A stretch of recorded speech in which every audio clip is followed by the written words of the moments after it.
mind when you hear the word Antarctica? Most likely, cold, snow, ice, and penguins. Yet, this is one of the least explored regions in the world that hides many strange and unique things. Check them out. You don't have to go to Antarctica to see this weird thing. All you need to do is open Google Earth and move to one of the southernmost islands of Antarctica, King George Island. Recently, internet users have noticed a large and pretty strange cave entrance there. Where does this wide, dark passage lead? People started making suggestions. It's the entrance to a secret base or some laboratory. This is the part of the spaceship that crashed there thousands of years ago. This is the door to the ancient city of Antarctica. Perhaps there's a giant rock mountain with an ancient cave beneath all this snow and ice. Well, there's some ideas. Users have calculated the approximate dimensions of this cave. It might be about 74 feet high and 250 feet wide. You could hide a Boeing passenger jet in there. Nature probably created this entrance. This is a logical explanation, but there are two strange factors. First, take a look at the foot of the mountain. It seems that there are steps there. They're dark in color, as if they're made of stone. And if you look closely, you can notice something similar to human footprints.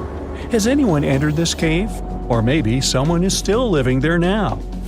The second oddity is the disappearance of the mysterious finding. For the first time, people noticed it in a Google Maps snap in 2007. Then the entrance disappeared. Then it reappeared a few years later. After that, it vanished. And in 2022, people saw it again. Perhaps old snow melts, a new layer falls, and then the wind blows it away and the cycle repeats. But the alleged steps leading deep into the cave make one doubt the natural origin of this tunnel. You can easily find the coordinates on the internet and visit the cave via Google Earth. You might see something there and tell the world. There's another strange thing people discovered with the help of Google Earth. In 2020, one user found a strange object that looked like a giant ship 100 miles off the coast of Antarctica. It was covered with ice and snow and lying on its side. It looked like a cruise ship. You could notice the windows, the deck, and the bridge. But not all people agreed with this. Some claimed it was a spaceship. Others said it was some kind of secret building. The user who first noticed the ship stated that its size was about 400 feet, which is the perfect length for a passenger vessel. But what is this ship doing in such a remote place in the middle of a glacier? How did it get here? Who was its captain? No one has found the answers to these questions yet. In 2016, people using Google Earth discovered a photo of an unknown sea monster floating off the coast of Antarctica. This creature resembled a giant squid with a length of about 200 feet. This is slightly shorter than 3 train cars. Just imagine this kraken swimming in Antarctica's dark, icy waters and dragging to the bottom everything it meets on its way. Maybe it's the great and terrible Chulu, or one of its offspring. You will quickly notice this blood-red waterfall among Antarctica's endless, dazzling white landscapes. Don't worry, it's not blood. For many centuries, the waterfall has been painting snow in a bright red color. The stream flows straight out of a white iceberg. Let's look inside and find out what's happening there. Millions of years ago, there was a small crystal-clear pond, but then a glacier formed around it. A thick layer of ice and snow blocked sunlight, heat, and oxygen access. For millennia, the reservoir remained in this cold vacuum. But at one point, the water made a hole in the icy wall and broke out. When this salty water comes into contact with oxygen, it immediately turns scarlet or rusty. Antarctica is the only place where you can find such a unique natural phenomenon. One of the driest places on Earth is located in Antarctica. It's one of the most lifeless deserts in the world, the McMurdo Dry Valleys. In this desert, you won't see the scorching sun, hot sand, and cacti. A desert means a place with a lack of precipitation and life. The McMurdo Dry Valleys meet these parameters. But this place is also unique for Antarctica, since you won't find glaciers there. Despite the frost, ice can't form in the desert because it hasn't rained for millions of years there. It also never snows. A strong wind coming from the mountains reaches speeds up to 200 miles per hour. It would be difficult for you to stay on your feet there. The wind is filled with moisture. It heats up and evaporates all the liquid and snow in the desert because of its high speed. Only dry air reaches the ground. But you can find several lakes there. They don't freeze, only thanks to the high concentration of salt. The water is so salty that large life forms can't develop there. But scientists have found microscopic organisms near the lakes. 20 million years ago, Antarctica was filled with swamps and trees and swarming with insects and animals. But now, it resembles the surface of Mars, literally. Scientists and astronauts are exploring such regions as the McMurdo dry valleys, since the natural conditions there are similar to those on the Red Planet. So, before you go to Mars, you can practice living in similar places on Earth. Also, scientists discovered an underwater world in the Antarctic filled with hundreds of amphipods, crustacean animals similar to shrimp. Wait a minute, it happened in the Antarctic? But the McMurdo dry valleys are located in Antarctica. Well, the words are very similar, but what is the difference? Oh, and don't forget the Arctic. The Antarctic is the region in the southernmost part of Earth that houses the continent of Antarctica, and the Arctic is another land altogether. They have the same natural conditions, frost, ice, and snow, but they're located in different parts of the planet. The Arctic is at the North Pole, Antarctica is at the South Pole. Now, back to the discovery. Scientists put forward theories that the ice of the Antarctic hides a vast network of freshwater rivers and lakes. And in 2022, they found a new ecosystem. Researchers explored the Antarctic Ross Ice Shelf and its underwater rivers. This is a massive piece of ice floating in the ocean. A team from New Zealand used a special drilling rig equipped with a hot water supply to drill a hole 1,640 feet deep. That's more than the height of the Empire State Building. Then, they lowered some video cameras and saw thousands of crustaceans swimming in different directions. So it seems they're very unorganized. In the waters of the Antarctic, you can also meet some of the scariest creatures on the planet. These are sea spiders. They got this name because they resemble land spiders, but they're actually a species of marine arthropods. And unlike land spiders, those in the ocean are much larger. They look like 8 strong legs without a body. One such spider can be a dinner plate in width. Some of them have no eyes and have proboscises instead of jaws. Sea spiders are poorly studied because they live in deep, cold waters. Antarctica hides many little-known animals. There are long tunnels in its glaciers leading to scary darkness. On this cold continent, people have found the remains of giant dinosaurs and other ancient creatures, such as the ancestors of modern ducks. Many underground rivers and lakes hide unexplored wildlife. Even the ice here can be weird. Take a look at these striped icebergs. They have blue, black, green, and turquoise shapes. The color depends on the conditions of the water during freezing. For example, green lines appear because of algae. Blue ones form when the water freezes too quickly. Okay, I'm freezing. Time to go thaw somewhere warmer. Hawaii. Yeah. Hey, how do you feel about taking a trip back in time? We're diving into the history of the Amazon forest to unravel the mystery of its lost cities. Grab your bug spray and hop on.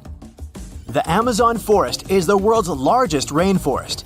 The environment there can be extremely challenging for human life. Yet, the legend goes that the Amazon has been home to sprawling settlements, rich in unmeasurable wealth. Could that really be true? Or is that none other than a figment of our collective imagination?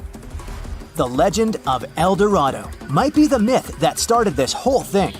As European explorers began their excavations in American lands back in the 1500s, word got out of an Amazonian civilization that used to paint their leader in gold as an offering to higher powers. The legend of El Hombre Dorado, aka the Golden Man, began to quickly spread around Europe. Explorers got excited at the possibility of finding an infinite amount of gold somewhere deep within the Latin American jungle. And as you can imagine, expeditions to the continent began to multiply with each passing year. It didn't take long before explorers found this civilization. They were known as the Muisca people and were located in Colombia, near Lake Gudavia. The Muisca people had a tradition of painting their leader, aka the Zipa, from head to toe in gold. In a ceremonial gesture, the Zipa would swim into the river, spreading gold dust all over the lake. For the Muisca, this was their way of acknowledging and thanking the higher powers of the universe they believed in.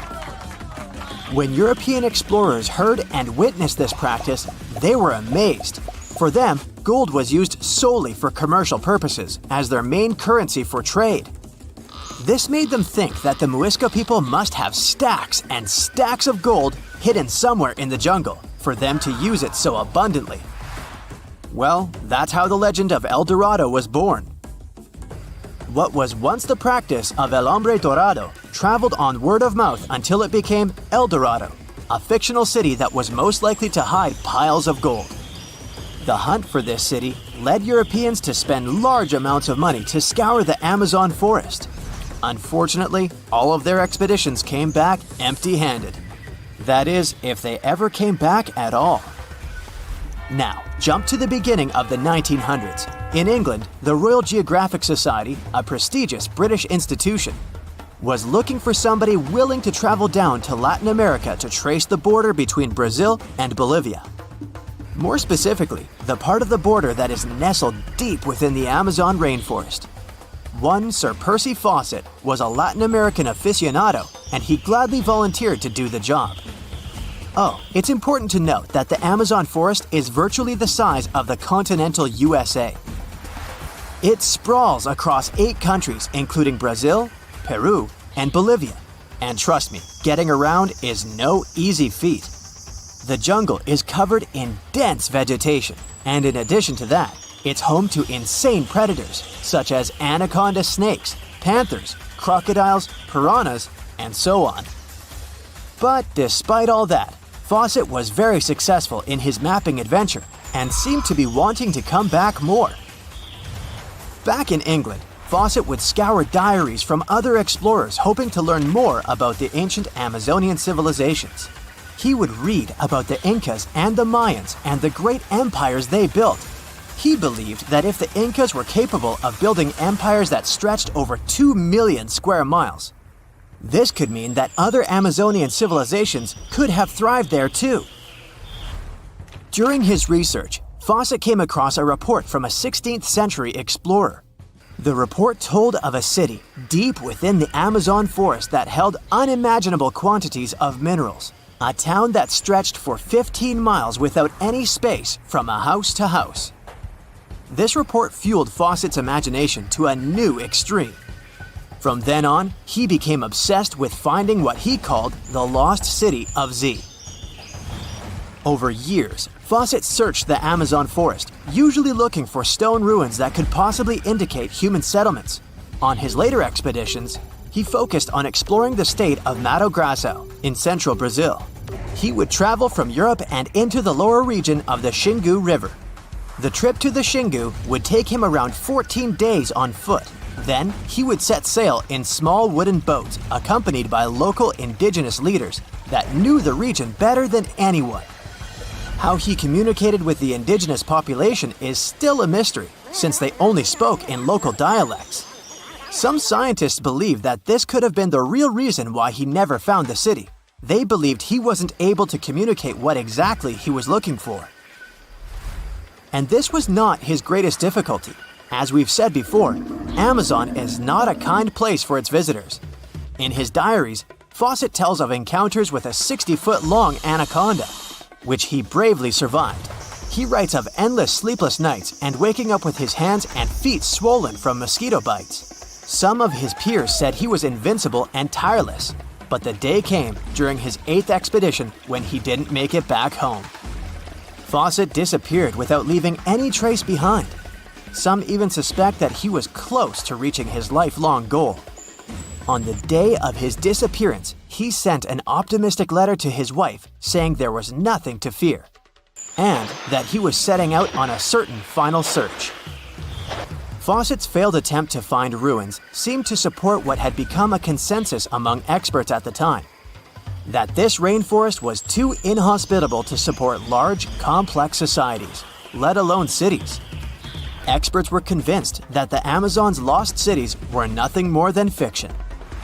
That is, until the 1960s, when modern research began to find evidence that suggested otherwise. Scientists discovered patches of extremely fertile soil. They called it Black Earth.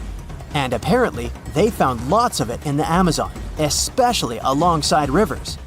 Further research even showed that such soil was created by human waste or the intentional burning of forests, which adds nutrients to the soil below, which could only mean bingo! The discovery of Black Earth was the evidence that large-scale agriculture was possible and probably did exist amidst the Amazon, confirming that settlements could have formed there after all. In the 1990s, along the Xingsu River in Brazil, a team of archaeologists from the University of Florida made a remarkable discovery. Working alongside local indigenous people, they found very long ditches. After mapping them, they realized that these ditches were a sign of a big settlement. They were remnants of carefully designed walls centered around a plaza. Some were roads that led to more settlements. In fact, just this part of the Amazon, about the size of New Jersey, was once a network of dozens of settlements that experts believe could have been home to at least 50,000 people between 1250 and 1650 CE. Other discoveries were possible thanks to LiDAR imaging, a type of technology that allows researchers to take satellite pictures of the forest's ground without having to step inside of it. A network of trenches in Acre, Brazil, dates back to 200 to 1200 CE. These suggest settlements that could have supported 60,000 people. Other images from near the Xingu River suggest cities that could have housed about 50 million people. These were the lost cities of the Amazon. Believe it or not, these images suggest that Fawcett was very close to a major discovery. He was looking for the ruins in the right place, but he was looking for the wrong thing. Unlike cities such as Cusco, which used stone as their primary material, Amazonian settlements used wood and earth to build their cities. These materials are highly deteriorating and probably decomposed over time.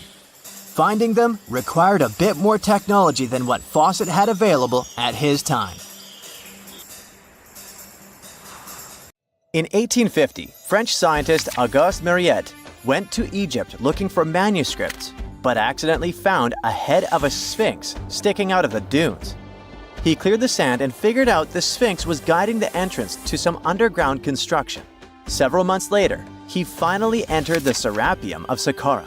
Inside, he found an enormous granite sarcophagi with remnants of 64 bulls. Scientists are still amazed by the tech that the ancient Egyptians used to transport those enormous boxes. The Serapeum was built around the year 3000 before the Common Era. It was an underground tomb built to honor the sacred Apis bulls of ancient Egypt. It had a long hallway, almost 500 feet long, with giant stone rooms on both sides. Some of the sarcophagi weighed as much as 50 average cars, and all of them were made with super precision with exact 90-degree angles. These sarcophagi were beautifully decorated with hieroglyphs and carvings that told stories about the lives and importance of the Apis bulls. Now, there are 24 sarcophagi left. In ancient Egypt, Apis bulls were very special animals connected to the deity Ptah. They thought the bulls carried Ptah's spirit and wisdom, helped the pharaoh, and protected the Egyptians. Priests looked for special markings on young bulls to find Apis bulls. It could be a white triangle on its forehead, which symbolized divine light, a shape on its back like a vulture's wing, and a scarab shape under its tongue, which stood for rebirth. If a bull had these signs, they believed it was chosen by Ptah and treated it like royalty. The chosen bulls lived in a special temple in Memphis, the city where they worshipped Ptah. They received the best care and offerings from visitors who wanted their blessings. When an Apis bull passed away, it was treated with great honor and mummified. When Mariette entered the Serapeum, he noticed traces of rollers on the gallery's floor and found 2 wooden horizontal winches. Each had 8 levers. Later, other explorers saw double rails. The burial chambers were lower than the hallway floor. To get the boxes into place, workers filled the chambers with sand so the sarcophagi could be rolled in straight. Then they slowly removed the sand to gently lower the boxes into perfectly cut spaces in the bedrock. A carved stone sign found in the Serapium said it took 28 days to move just one sarcophagus and its lid into its spot during the time of Ptolemy II. The extreme precision of the sarcophagi with 90-degree angles also has an explanation. Ancient Egyptians wrote texts, or rather, papyrus, on geometry a long time ago. It shows that they knew the approximate number pi and could calculate the volume of a pyramid with its top cut off. If they could figure out complicated math like that back then, it makes sense that they could also carve perfectly flat surfaces 500 years later. All this sounds pretty legit, but some people think certain things don't add up here. The size of boxes is way larger than the size of bulls, yet they buried pharaohs in tiny coffins that barely fit their bodies. The sarcophagi are made out of granite with crazy precision, and they could have just used limestone, which would have made things way easier. The transportation of the boxes seems pretty simple, but only in theory. If one person could pull about 440 pounds, then at least 250 people would be needed to pull just one box. The tunnels in the Serapium are really narrow, only about 2 feet wider than the boxes themselves. There's no way hundreds of people could have squeezed into those tight spaces to pull the boxes. And even if they did, how would they turn the box in the cramped corridor, lower it into its niche, and place it perfectly in the middle? Somehow they did this 24 times, and every box is centered perfectly. Plus, the chambers were dusty, and there were no signs of soot from lamps. This means they must have worked in almost complete darkness. The real use of the boxes could also be different. A long time ago, even before the Egyptian pharaohs ruled, the local people already knew how to use fermentation. It happens when tiny organisms called yeast eat certain ingredients like starch and turn them into gas and ethanol. So someone in ancient Egypt probably put food like barley, bread, and even meat inside a giant stone box, then closed it tight with a heavy lid. These stone boxes, carved from granite, were so precisely made that they were almost completely sealed, so nothing could escape from it. As the yeast inside the box started working, it created more and more CO2 gas. It built up pressure inside the box.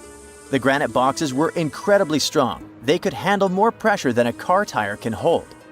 When granite was squeezed under such pressure, its crystals produced a tiny electric charge. This effect was possible because granite contains quartz, a material that reacts to pressure this way. The process also needed meat or animal parts, possibly to help the yeast grow better. Meat contains something called oleic acid, which yeast needs to keep growing and to survive the bad effects of the ethanol it produces. As the pressure inside the box kept growing, the combination of gases and electricity made these boxes not just ancient fridges, but powerful energy systems. Over time, the pressure inside got so strong that it could push the lid open and the gas would escape with a pop. But when people rediscovered the Serapium in 1850, they found old drawings that showed piles of stones stacked on top of some of the box lids. So, someone long ago probably tried to make the lids even heavier by adding extra weight to make it harder for the gas pressure to push them open. This extra weight also meant the quartz crystals in the granite could keep creating more electricity under all that pressure. If someone opened one of these stone boxes thousands of years later, they would only find bones from bulls that were placed in the box. And that's exactly what Mariette discovered in the 1850s. They opened the Serapium for visitors soon after the first excavations in the second half of the 19th century. Prince of Wales even had a luncheon with his guests in one of the sarcophagi. Sands and earthquakes made the site inaccessible for a while, but now you can visit it again and try to solve the mystery yourself. With new tech, we could have answers to many other historical mysteries soon. A team of scientists at Chicago's Field Museum of Natural History recently used a special CT scanner to learn more about ancient Egyptian mummies without unwrapping them. They gently rolled 26 mummies on custom carts out to the parking lot. where the scanner was waiting. It took thousands of detailed X-ray pictures of each mummy and their coffins. When all the pictures were put together, they created 3D images that showed what was inside, the skeletons, and some artifacts. The scientists hope these images will help them understand ancient Egyptian burial practices from over 3,000 years ago. Even though the scanning process only took 4 days, it might take 3 years to study all the data. But scientists were able to learn some personal details about the mummies. One of the most popular mummified individuals at the museum, Lady Chineta, was a woman who lived in ancient Egypt about 3,000 years ago. It looks like she passed away in her late 30s or early 40s. To make sure her body looked complete for the afterlife, embalmers put stuffing in her neck to keep it from collapsing. They also placed artificial eyes in her sockets, so she would have eyes in the next world. She was wrapped in fancy linen and placed in a beautifully decorated coffin. The scans revealed that it had been carefully crafted with a slit at the back, which embalmers used to fit the body. There were also some artistic details on the surface, like markings for her knees. It looks like her burial was on the scale of a high-end luxury car. When you think of an epic desert scene with blazing sun, endless dunes, and those magical little oases, you probably picture the legendary Sahara, right? But what if I tell you that 11,000 years ago, this vast expanse of hot sand looked totally different than it does today? Yeah, I don't know, I wasn't around then. But I'm told that back then, what we now call a desert was a lush paradise, brimming with lakes, rivers, grassy plains, and even woodsy forests. So, where did all this water go? There are many stories about the distant past of our planet when deserts were covered with jungles and forests. And then something happened, like changing climates or colossal earthquakes, and it all turned green lands into dunes. But how about a theory that Sahara became a desert because of humans and goats? The Sahara has seen its fair share of wet and dry drama throughout the ages, mostly thanks to little shifts in Earth's orbital tilt, causing variations in how much solar radiation hits the atmosphere. There were even times called the African humid periods, when the rain would pour in and transform the dry landscape into a bright green haven. But between 8,000 and 4,500 years ago, something really funky happened to this region. Certain areas went from humid to dry way too fast to explain it by just orbital changes. In the blink of an eye, the lush Sahara turned into the Sahara we know today. Now, if you ask scientists why it happened, they will tell you, oh, it's just poor parameterization of the data. Bet you didn't get it, did you? What? Well, right, let me translate it from scientific to common human. It means they really don't know the answer themselves, and they got a bunch of missing puzzle pieces. But as scientists sifted through ancient dirt and pollen samples, they spotted a quirky trend. Wherever there were pastoralists, also known as humans with their domesticated animals, the plant life seemed to shift. It was as if every time humans and their furry friends meandered through the greenery, they turned it into scrub and desert right behind them. Oops. Yep, chances are that by overgrazing, humans were sapping moisture out of the atmosphere, since plants give off moisture, which helps make clouds and making things even sunnier, leading to a quicker end of the humid vibes. Plus, our ancestors may have been getting a little too cozy with fire for land management, further speeding up the desert takeover. Anyway, scientists are sure that this lush Sahara would have turned back into desert eventually, even if humans hadn't shown up, thanks to Earth's natural rhythms. So there's no need to pin this abrupt change solely on humans. It could simply be about nature getting feedback from vegetation and dust cycles. It's difficult to determine what caused these changes, as it's all interconnected. During the last humid period, the Sahara was filled with hunter-gatherers. As things got a little drier, they started herding animals for food. The weather pushed people to herd cattle. It's also possible that grazing sped up the landscape degradation. So, which came first, the chicken or the egg? Or in this case, the human or the cow? It's tough to tell with the evidence we have now. Now today, it's safe to say that water is no longer that big of a problem in the Sahara, even though it's a huge desert and the times of lush forests there are long gone. But technology's got us covered. For example, the Nubian Sandstone Aquifer System, the biggest underground water stash on the planet. It's nestled beneath the Sahara Desert's eastern edge and stretches across 4 northeastern African countries – Sudan, Chad, Libya, and Egypt, covering a whopping 770,000 square miles and holding around 36,000 square miles of groundwater. Just look at the pipes transported when it was being built. It's the world's largest irrigation project. No wonder it's feasible to thrive in the Sahara today. But imagine thriving in the Sahara Desert with just one water source. Sounds like a tough gig, right? But the ancient Garamantes did just that, surviving and even thriving for nearly 1,000 years without monsoons or rivers flowing to their desert paradise. These clever folks were the trendsetters of urban life in the sands, and even the Romans couldn't help but notice their genius. While many thought they were just desert-dwelling savages, the Garamantes were busy building an empire in one of the toughest climates on Earth. But how did they do that? Well, they got crafty and dug a whole bunch of underground tunnels to tap into a massive sandstone aquifer.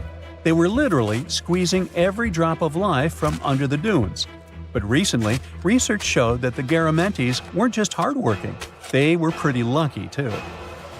The Garamantes had an underground aquifer that brought water up to a hill where they built over 500 fagras, which are irrigation systems, some stretching as long as 2.5 miles. It was like sipping water through a straw, which let them irrigate their crops for nearly a century, especially since even a little rain would help recharge the system. But eventually, due to rain insufficiency, the aquifer ran low, and reaching it again would have meant digging more tunnels and relying on more people. That's a tough problem, considering these people were in the middle of food and water shortages.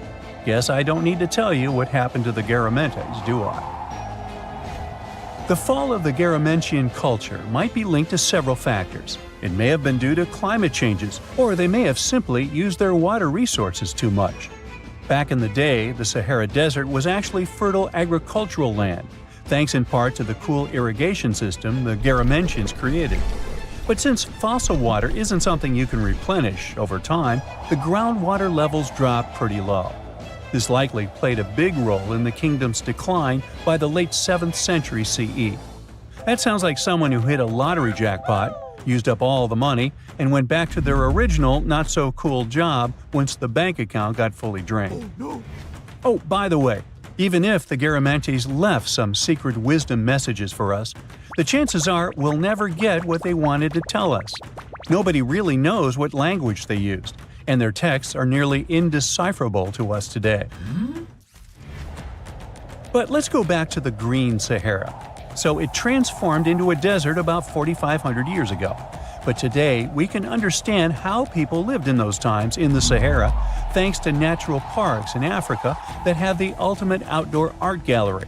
There are well over 15,000 ancient paintings and carvings depicting everyday life from around 11,000 years ago. However, if the carvings aren't enough for you and you feel like visiting an actual green desert, all you have to do is book a flight to California. One of the most beautiful phenomenon in the world, the superbloom, takes place here. Look at all these colors – orange, green, pink. It's a miracle. Wildflowers bloom right in the middle of a hot desert after several years of rainfall in dry places. It's such a bright and colorful landscape that superblooms can be seen from space. This rare phenomenon can be observed in other arid places and deserts in western and southern Africa, Western Australia, and Chile. In all these places, the weather is very hot and dry in summer. Mild humid air comes in winter, and this is the ideal environment for mass flowering. Flower seeds that lie in desert sands can wait for decades before starting to produce flowers. When the hot sun destroys all the weeds and grass, and the rainfall becomes enough to moisten the soil, the seeds are kind of like, well, okay, now it's our turn to play a big game. And then hundreds of thousands of tourists come to take photos and post these beautiful pictures on social media. And this, unfortunately, is one of the main dangers for flowers. Therefore, if you find yourself in a place like this, don't pick the flowers and don't trample on them. Stay on the path, don't litter. Take only pictures and leave only footprints. You get it? Good.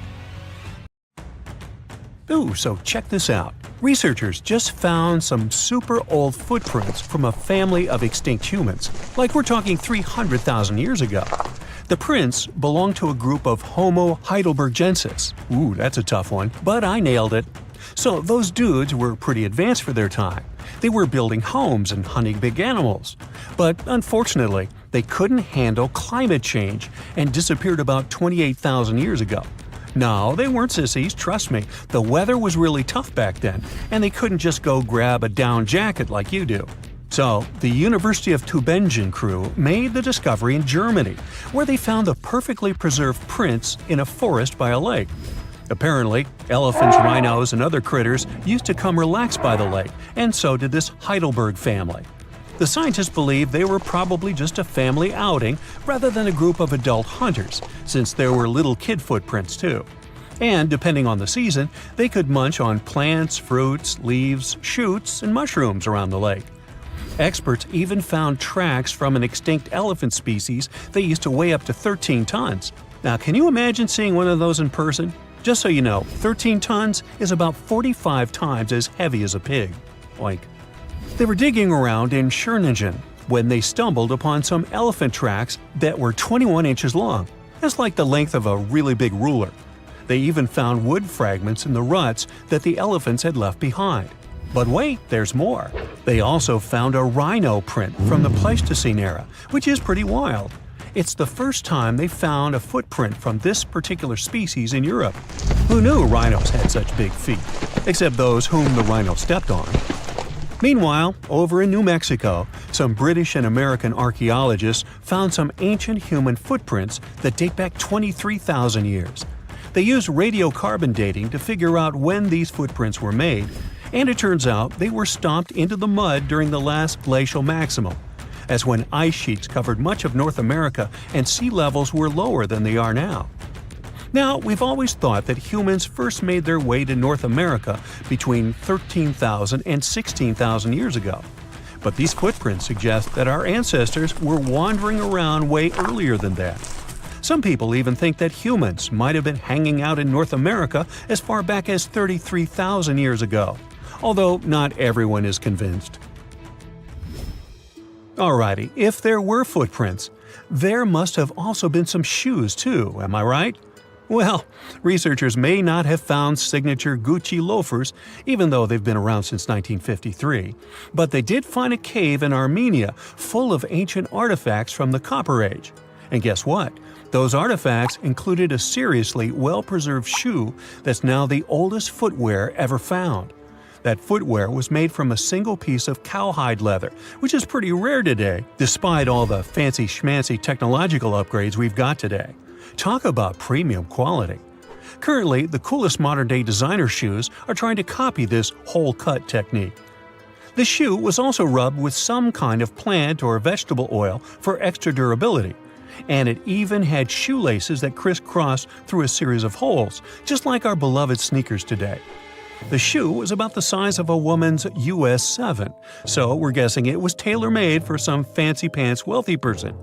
Can you imagine rocking these feet whips back in the day? They were possibly the talk of the town.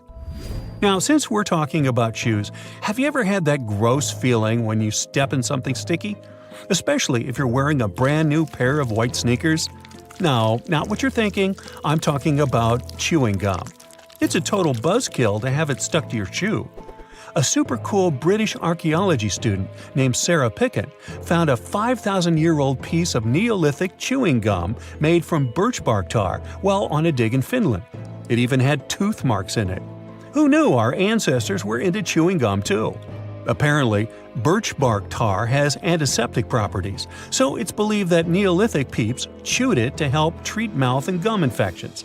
So it looks like people have been spitting out gum since the beginning of time. Ah, what a tradition.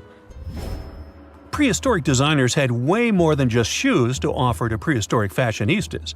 You're not going to find such a statement piece in the mass market, and I'm not sure about high-end boutiques either. Yep, it's supposedly the oldest purse ever found. And yep, those are dog teeth used as decorations for a handbag. According to one of the archaeologists, these teeth were all the rage back in 2500 BCE. People were putting them on everything, from clothes to jewelry. But this particular handbag was something special. It had over a dozen sets of teeth and was super fancy, which means whoever owned it was perhaps a VIP.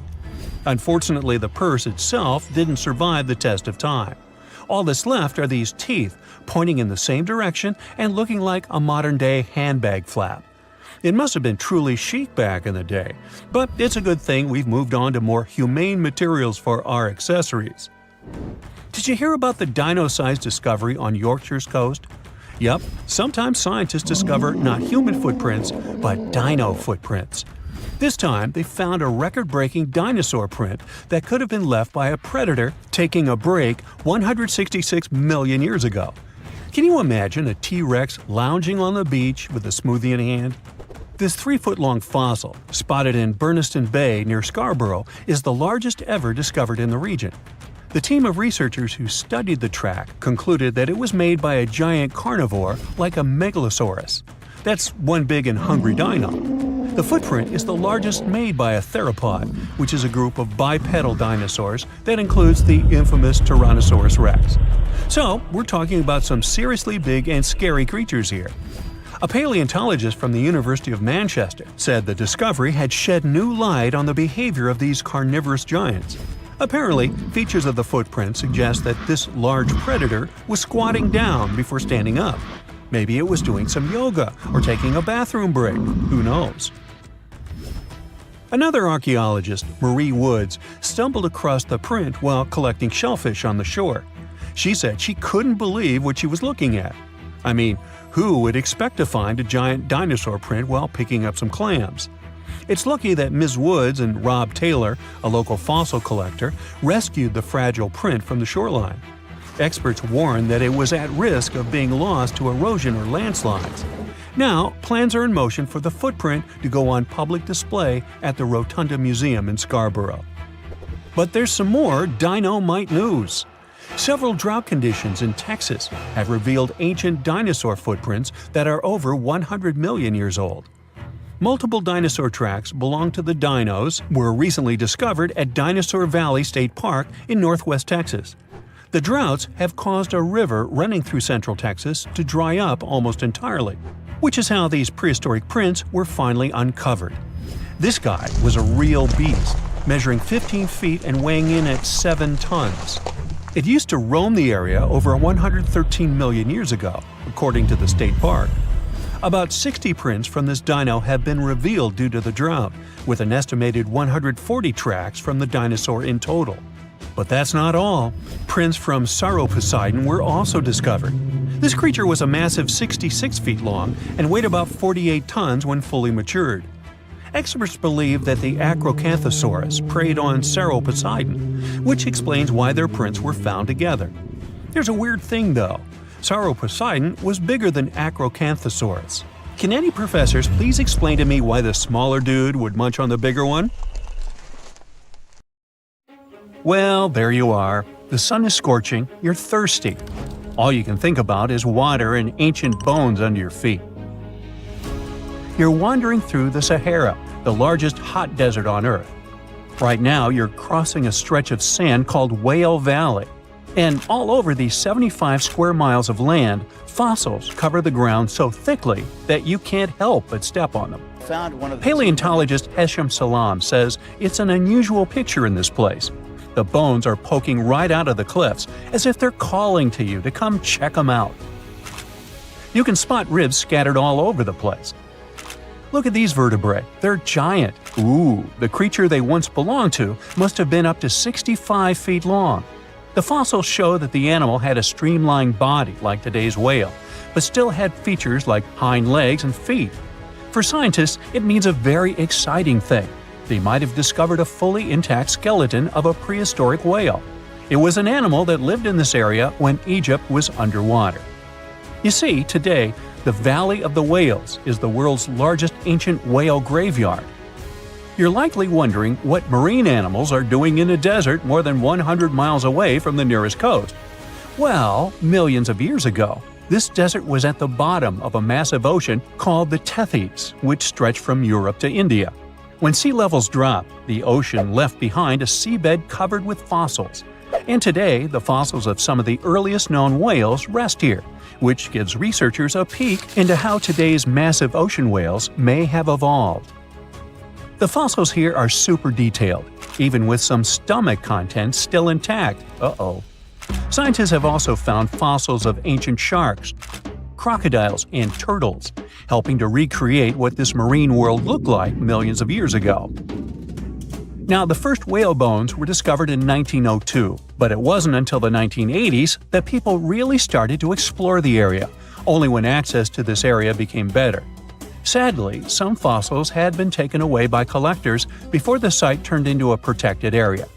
Most of the fossils are just under the surface, slowly revealed by erosion.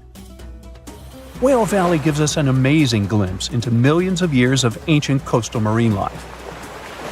But let's move further. Ancient whale fossils aren't the only discovery you're going to make today. For over 150 years, scientists have been puzzled by a strange creature that lived millions of years ago. But now, thanks to some amazing fossils found in Morocco, they've finally figured it out. Look at them. These creatures are called blah blah blah. Nah, I'm kidding. Stylophorans. They look like flattened armor with a long arm sticking out. Researchers discovered these creatures in 2014 and were shocked. The fossils dated back around 478 million years. They found around 450 specimens, and to their surprise, some even had soft tissues preserved, which is super rare. Before this, they only knew stylophorans from their hard parts. Originally, scientists thought these creatures were good old echinoderms, animals like sea urchins and starfish. But new discoveries prove that they had a core body and feeding arm similar to modern starfish, complete with a water vascular system to help them move and eat. This finding ends a long debate about where stylophorans fit in the animal family tree. Now we know they're related to echinoderms, but are more advanced because they don't have the typical 5-ray symmetry. Ooh, come here and look at this giant fossil. It was found in the Sahara and gave scientists new insights into the Spinosaurus, the largest carnivorous dinosaur we know about. These 95 million-year-old remains also confirm that it was the first known swimming dinosaur. The Spinosaurus had flat paddle-like feet and nostrils on the top of its crocodile-like head, perfect for staying underwater. It was a pretty weird dinosaur with a long neck, trunk, tail, and a 7-foot sail on its back, so it must have spent a lot of time in the water. At over 50 feet long, Spinosaurus might have been even larger than T-Rex. The first Spinosaurus remains were discovered about 100 years ago in Egypt, but only this new fossil, found in Morocco, helped scientists reconstruct this dinosaur for the first time. Researchers paid attention to the creature's shorter hind limbs and wide claws. These features point to adaptations for life in the water. Its snout and dense bones also suggest it was a swimmer, while its spiked tail likely attracted mates. Hey, good looking, come here often? And here's another astonishing find made in Tunisia, the remains of Machimosaurus rex. Now, so far it's believed to be the biggest crocodile ever. This ancient croc was about 32 feet long and weighed around 66,000 pounds. It was a top predator around 130 million years ago, and its skull was over 5 feet long. Now, this discovery is a big deal because it shows that these crocs stuck around longer than we thought. Before this, scientists believed that they disappeared during a minor extinction event between the Jurassic and Cretaceous periods. Now, let's go back to the fact that the Sahara was once underwater, and some of the largest sea creatures ever lived there. A study published in the Bulletin of the American Museum of Natural History speaks about an ancient body of water called the Trans-Saharan Seaway. It existed between 150 million years ago, covering parts of Western Africa. Scientists spent 2 decades trying to recreate this prehistoric underwater world. They found it was warm and shallow, home to some pretty terrifying creatures, including 5-foot-long catfish and 40-foot-long sea snakes. Yikes! The seaway was cut off from larger oceans for long stretches, which may have helped these predators grow larger because resources were always available. It's a classic case of evolution at work, leading to what scientists call gigantism in isolated environments.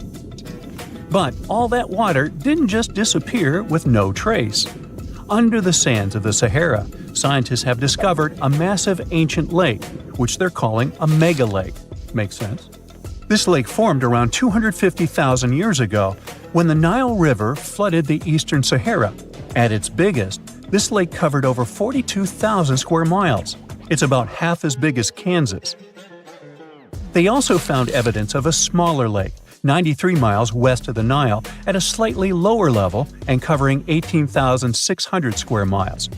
All of this adds to growing evidence that once, North Africa had many lakes that might have created migration routes, helping early humans move across the continent. Now, in the Sahara, you can find not only fossils of bizarre animals. In May 2020, some weird rocks with greenish crystals were discovered in a sandy region in southern Algeria's Sahara Desert. When scientists checked them out, they found out these rocks weren't from Earth. They were actually pieces of a meteorite called Erg-Chek 002. This meteorite is super old, like the oldest volcanic rock ever found. It melted ages ago in the fiery heart of an ancient protoplanet that no longer exists. Researchers had recently published a study in Nature Communications, revealing that they have analyzed lead and uranium isotopes in Erg-Chek 002 and found out it's more than 4.5 billion years old. Another cool discovery made in the Sahara is quite unexpected. A few years ago, scientists found what they think are the world's oldest colors, and they're bright pink. These pigments were uncovered from rocks that are around 1.1 billion years old in the Sahara Desert. The colors came from microscopic organisms, as animals didn't exist back then. The discovery was made by a PhD student who crushed the ancient rocks and analyzed the pigments. These pink pigments are actually ancient chlorophyll from photosynthetic organisms that lived in an ocean that's long gone. Researchers are now sure that this finding could help explain why larger, complex creatures showed up much later in Earth's history. Before these colors were discovered, scientists didn't know what was missing in the food chain that delayed the evolution of larger animals. Now they understand that tiny cyanobacteria were at the bottom of that chain. Apparently, this discovery is not just about finding some old pink stuff. Scientists believe it's a breakthrough in understanding the history of life on Earth. Mirror check. You've got your beige parka on, your chisel is packed, and your overnight plane ride to Saudi Arabia is booked. You know what this means, right? Unfortunately, you weren't cast in the remake of Dune. It just means that you're ready to go explore the world's largest desert areas in the hopes of uncovering prehistoric secrets about our ancestors. Let's get one thing straight. If you ever thought that deserts were empty spaces, think again. They might be filled with sand as far as the eye can see, but they also hold a lot of history. You know, because before humans settled down in cities and towns, we were nomadic people, and we traveled all around the globe looking for food, water, and shelter. So we had to come up with some interesting stuff to survive. Like this thing that was found in the desert of Saudi Arabia. Do you have any idea what this could have been? Over many years, scientists have discussed the origins and use of huge structures such as these ones. It seems our Neolithic ancestors were way smarter than we gave them credit for. They didn't spend all their hours around the fire carving weapons out of stone. No, they were also practicing their architectural skills. These huge stone structures are called desert kites, because if you look at them from a distance, well, they sort of look like kites. Archaeologists have arrived at the consensus that these kites were used to lure animals in. This way, it would make it easier for our ancestors to guarantee their week's food. But that's not all. Take a look at these monolithic structures right here. They show us that our ancestors probably drew on rocks, the blueprint of what they were going to build on the ground. Just like modern-day architects, desert kites could be miles long, so they drew out a plan before actually building them. The most surprising feature of all is that these kites were built even before things such as Stonehenge. We're talking around 7,000 to 9,000 years ago. Over the last decade, scientists have been able to identify over 6,000 desert kites spread across the Middle East and West and Central Asia. If you don't think this huge, try building something this large without the help of any drones. It looks like a pretty difficult feat to me. And apparently, Saudi Arabia's desert is filled with more amazing things. Scientists have found mysterious stone structures that are older than the pyramids of Giza in Egypt. So of course, you can't wait to go check that out. Can we all agree that carrying around heavy rocks to build a pyramid without the help of modern technology sounds absurd? I mean, how on earth did they do it? Now imagine turning back the clock about 2,000 years into the past and finding humans that built similar gigantic structures in isolated areas. Take a look at these so-called mustaches. They are rectangular structures built from piled-up stones, found over 77,000 square miles. Some archaeologists believe that these monuments were used for ritualistic purposes, maybe processions of some kind, where people would walk from one end of the plateau to the other. I'd be down for that. Now let's move on to another deserted area. We're entering the world-famous Sahara desert landscape. Isn't it beautiful? Here, you're about to unravel an ancient mystery, something that took years for researchers to solve. Fun fact, the Sahara Desert is the world's largest hot desert.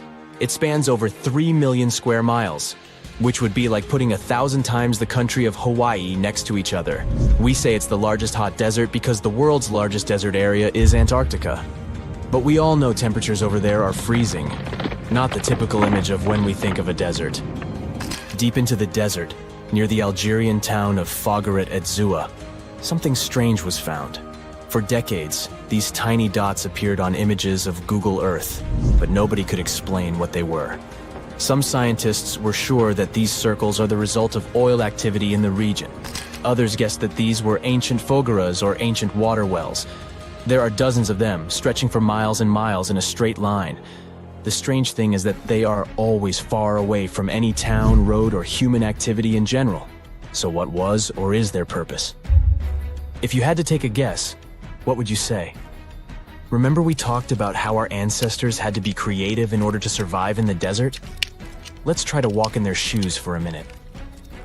Imagine you're a nomadic hunter-gatherer living in a desert area. You spend your days basking in the hot sun, trying to count all the grains of sand around you. But you also need to eat and drink water. But how on earth do you get water in a desert? Sure, you can hope to keep running into oasis every week or so, but that seems a bit risky, doesn't it? That's why North African people invented the so-called fogeras. The fogeras are a 2,500-year-old irrigation system. Locals would dig deep wells in elevated areas, wells deep enough to tap into underground water. Then, they would dig parallel shafts at regular distances. This way, the water would flow from the main well down into all the shafts and irrigate entire areas. Travelers could stop by the shafts and quench their thirst. They could also raise livestock and tend to crops. Pretty clever, huh? As much as these holes did look like fogaras, a little bit of research would show you that they're not. You see, these shafts were built in a line, and not in a circular shape like the ones we're looking at now. So maybe it has something to do with the second option? Maybe these desert holes were related to oil activity in the region? Let's have a look at the holes up close and personal. From Google Earth, they don't seem that big, but in real life, they are huge craters. The tip to uncovering what they are is hidden beneath the sand.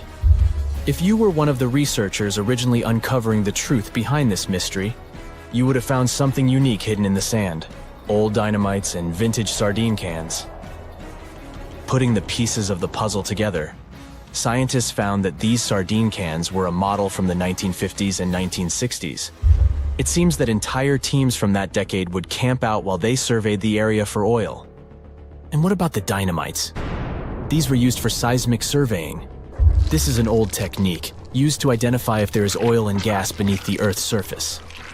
Still in North Africa, you find out about another desert mystery worth exploring. Near the city of Tiaret, southwest of Algeria's capital, one runs into 13 peculiar monuments. These structures are also called Jedars, and yes, I am aware of how much that may sound like a Star Wars reference. They are pyramid-like in their shapes, and as far as scientists know, they were used as final resting places for the people who lived in the region. Can you guess who these were? Most likely the Berber nomads. And since we're talking about ancient stuff, they were probably built between the 4th and 7th centuries CE. Once scientists began to explore the insides of these monuments, they found they were pretty big inside. They found large underground vaults, chambers, and labyrinth-like corridors that gave way to over 20 compartments. It could take you up to 2 hours to walk around in them, and apparently our ancestors also used its walls to depict images of animals and hunting scenes. There's no definite proof of what these Jedars were used for, though. This is so neat, huh? I'm sure that our world's desert is filled with many more mysterious things for us to unravel. I guess I'll see you next time so that we can continue our explorations. There's something really bizarre going on at these 12 points scattered across the Earth. The vile vortices, as they're called, are these creepy spots over the Tropic of Cancer, the Tropic of Capricorn, and the North and South Poles, where weird forces seem to take over. You've probably heard of the most famous one, the Bermuda Triangle. It's believed that more than 50 ships and 20 airplanes have mysteriously disappeared in this area, which is located between Florida, Bermuda, and Puerto Rico. But what most people don't realize is that the Bermuda Triangle actually has 11 siblings, and these other spots can be even more terrifying. Let's start with Mohenjo-Daro. This was a thriving city located in what is now Pakistan. Built around 2500 before the Common Era, this urban center was once home to about 40,000 people. But then, suddenly, people abandoned it by the year 1700 before the Common Era.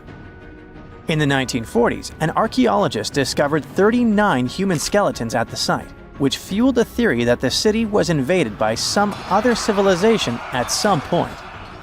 But honestly, it's hard to confirm that, since archaeology doesn't really explain the city's sudden destruction or the disappearance of its people. It's led to a bunch of bizarre theories. One of them talks about an ancient extraterrestrial race that might have lived there, and a malevolent wind that swept through the city. Another ancient city with a similar mystery is the Great Zimbabwe. Its construction began in the 11th century, and at its peak it housed up to 18,000 people. But for reasons we'll probably never fully understand, it was abandoned in the 15th century. Archaeologists were really interested in this place, and that's when things got even weirder. They found 8 of these birds, now called the Zimbabwe birds. These soapstone sculptures were found sitting on stone columns that were over 90 centimeters tall. Nothing like them has ever been found anywhere else, and their meaning is still a total mystery. Some think each bird represents a new king, but other theories suggest they were ancient animals very dear to the people who lived there.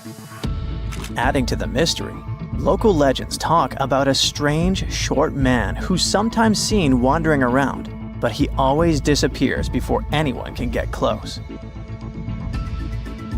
Then there's Easter Island, another one of the 12 vile vortices. It's located in the eastern Pacific Ocean, and it's famous for its nearly 1,000 enormous statues called moai. We still don't know what they mean, or how they were made. Some of them are almost 30 feet tall and weigh as much as 80 tons. Today, it wouldn't be that tough to move and carve these statues, but we're talking about a period between the years 1100 and 1680. So nobody really knows how they did it. Some specialists believe these statues were carried across the island, while others think they were pushed on log rollers. But the most bizarre theories suggest extraterrestrials were involved. Algeria is another land rich in ancient mysteries, and one of the most fascinating is something called the Jedars. These are 13 monuments with square stone bases and angular mounds, built between the 4th and 7th centuries. But the weird part is, no one knows their purpose. One of them had an inscription in Latin, but it was so worn down that the message was nearly impossible to read. The best guess so far is that these monuments were probably tombs for royalty, although no one knows exactly who was supposed to be buried there. What we do know is that there are many myths related to strange disappearances in the region. The next mysterious spot is located south of Tokyo in the Pacific Ocean, and it's called the Dragon's Triangle. Does that name ring a bell? Yep. Just like the Bermuda Triangle, this area is known for strange disappearances of airplanes and ships. One of the most chilling stories dates back to 1945, when a plane allegedly vanished.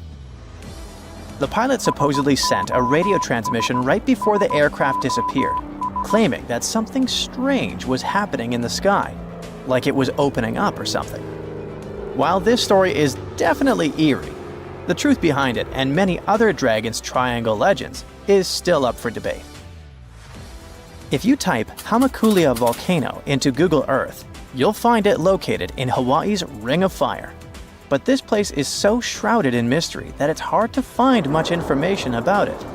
Some legends speak of unusual electrical energy being detected in the area, and there's even a story about an eyewitness who claimed to see a plane flying over it totally disappear from the radar. Another eerie spot is the South Atlantic Anomaly, which is an area on Earth where natural radiation flows out of control. While this doesn't affect our daily lives on the surface, it has a pretty big impact on Earth's atmosphere.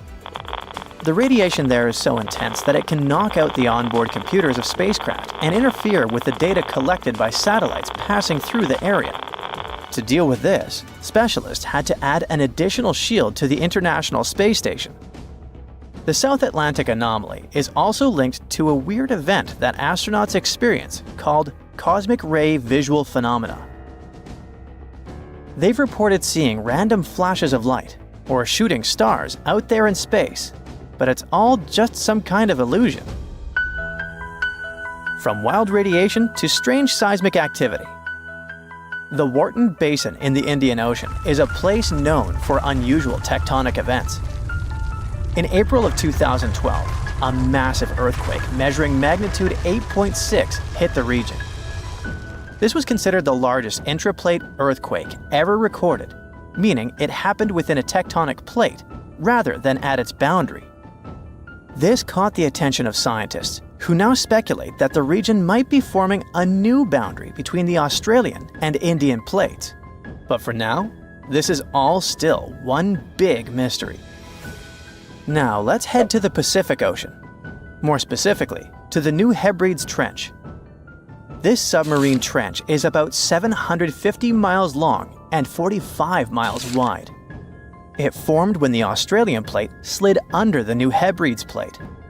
There's no doubt that this is one of the creepiest and deepest spots in the ocean.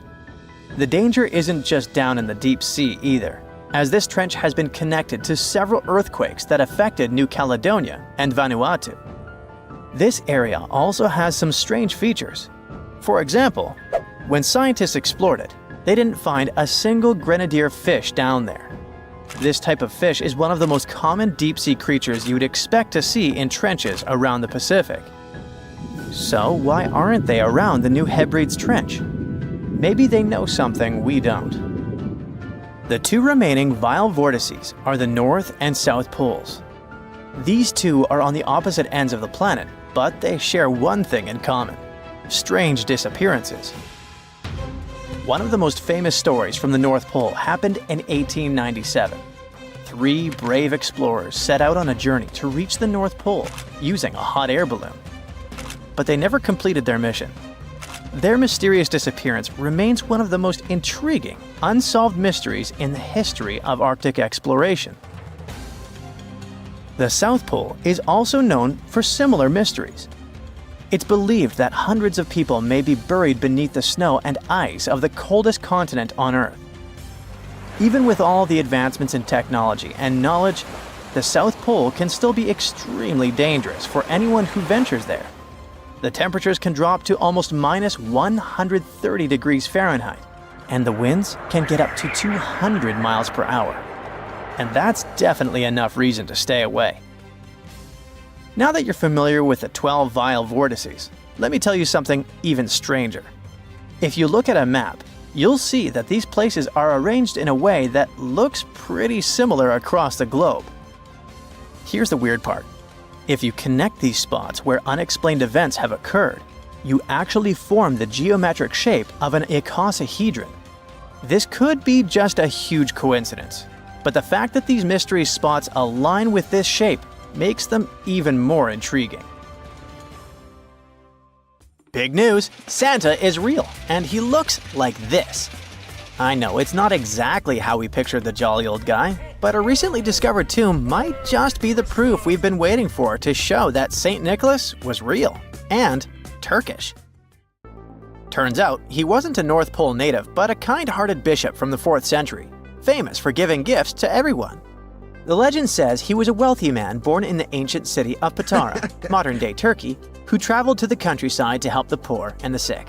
For centuries, though, people couldn't be sure he actually existed.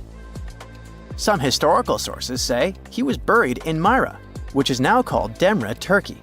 Since the 80s, archaeologists have been digging around this area, trying to prove it. And now, their Christmas miracle has finally come true. After digging 6 feet deep in an annex of St. Nicholas's Church, they uncovered a mysterious limestone tomb, about 2 meters long. While they're pretty sure this is St. Nick's final resting place, they're still searching for an inscription to confirm its exact age. Now, if we're talking about the fictional Santa Claus, legend says his home is in Lapland, Finland. Back in 2018, archaeologists made an interesting discovery that could finally prove that Santa was real. They were digging at a site called Tiny Aro when they stumbled upon about 200 burial pits. But when they looked inside, there was definitely no sign of Santa. Actually, there were no human skeletons at all, just a bunch of things like pottery and animal bones. So no one really knows what this place was. That was the complete opposite of what happened with a group of archaeologists working in the ancient city of Petra, Jordan. Since 2003, there have been rumors about hidden chambers beneath the famous monument called Al-Khazneh, also known as the Treasury. 21 years later, a team finally decided to dig and uncovered an intact tomb. Inside, they found at least 12 human skeletons and artifacts, estimated to be over 2,000 years old.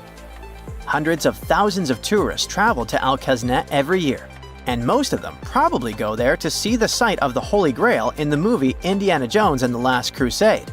So, do you want to know the funny part? One of the skeletons in the tomb was clutching a ceramic chalice that looked a lot like the Holy Grail. You probably remember the devastating fire that caused massive damage to Notre Dame in Paris back in 2019. Because of that, the building, originally built between the 12th and 13th centuries, had to be restructured. But archaeologists saw it as a golden opportunity to dig into the site and uncover its hidden secrets. The team was only allowed to dig about 16 inches beneath the floor, but that was enough. As soon as they removed the floor tiles and cleared away a thin layer of dirt, they spotted the top of a lead coffin.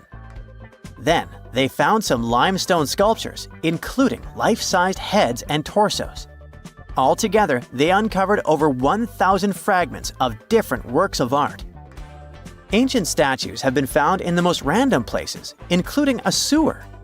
In July 2024, Bulgarian archaeologists were checking a Roman sewer in the ancient city of Herakleia when they found a nearly 7-foot-tall marble statue of Hermes, the Greek messenger deity.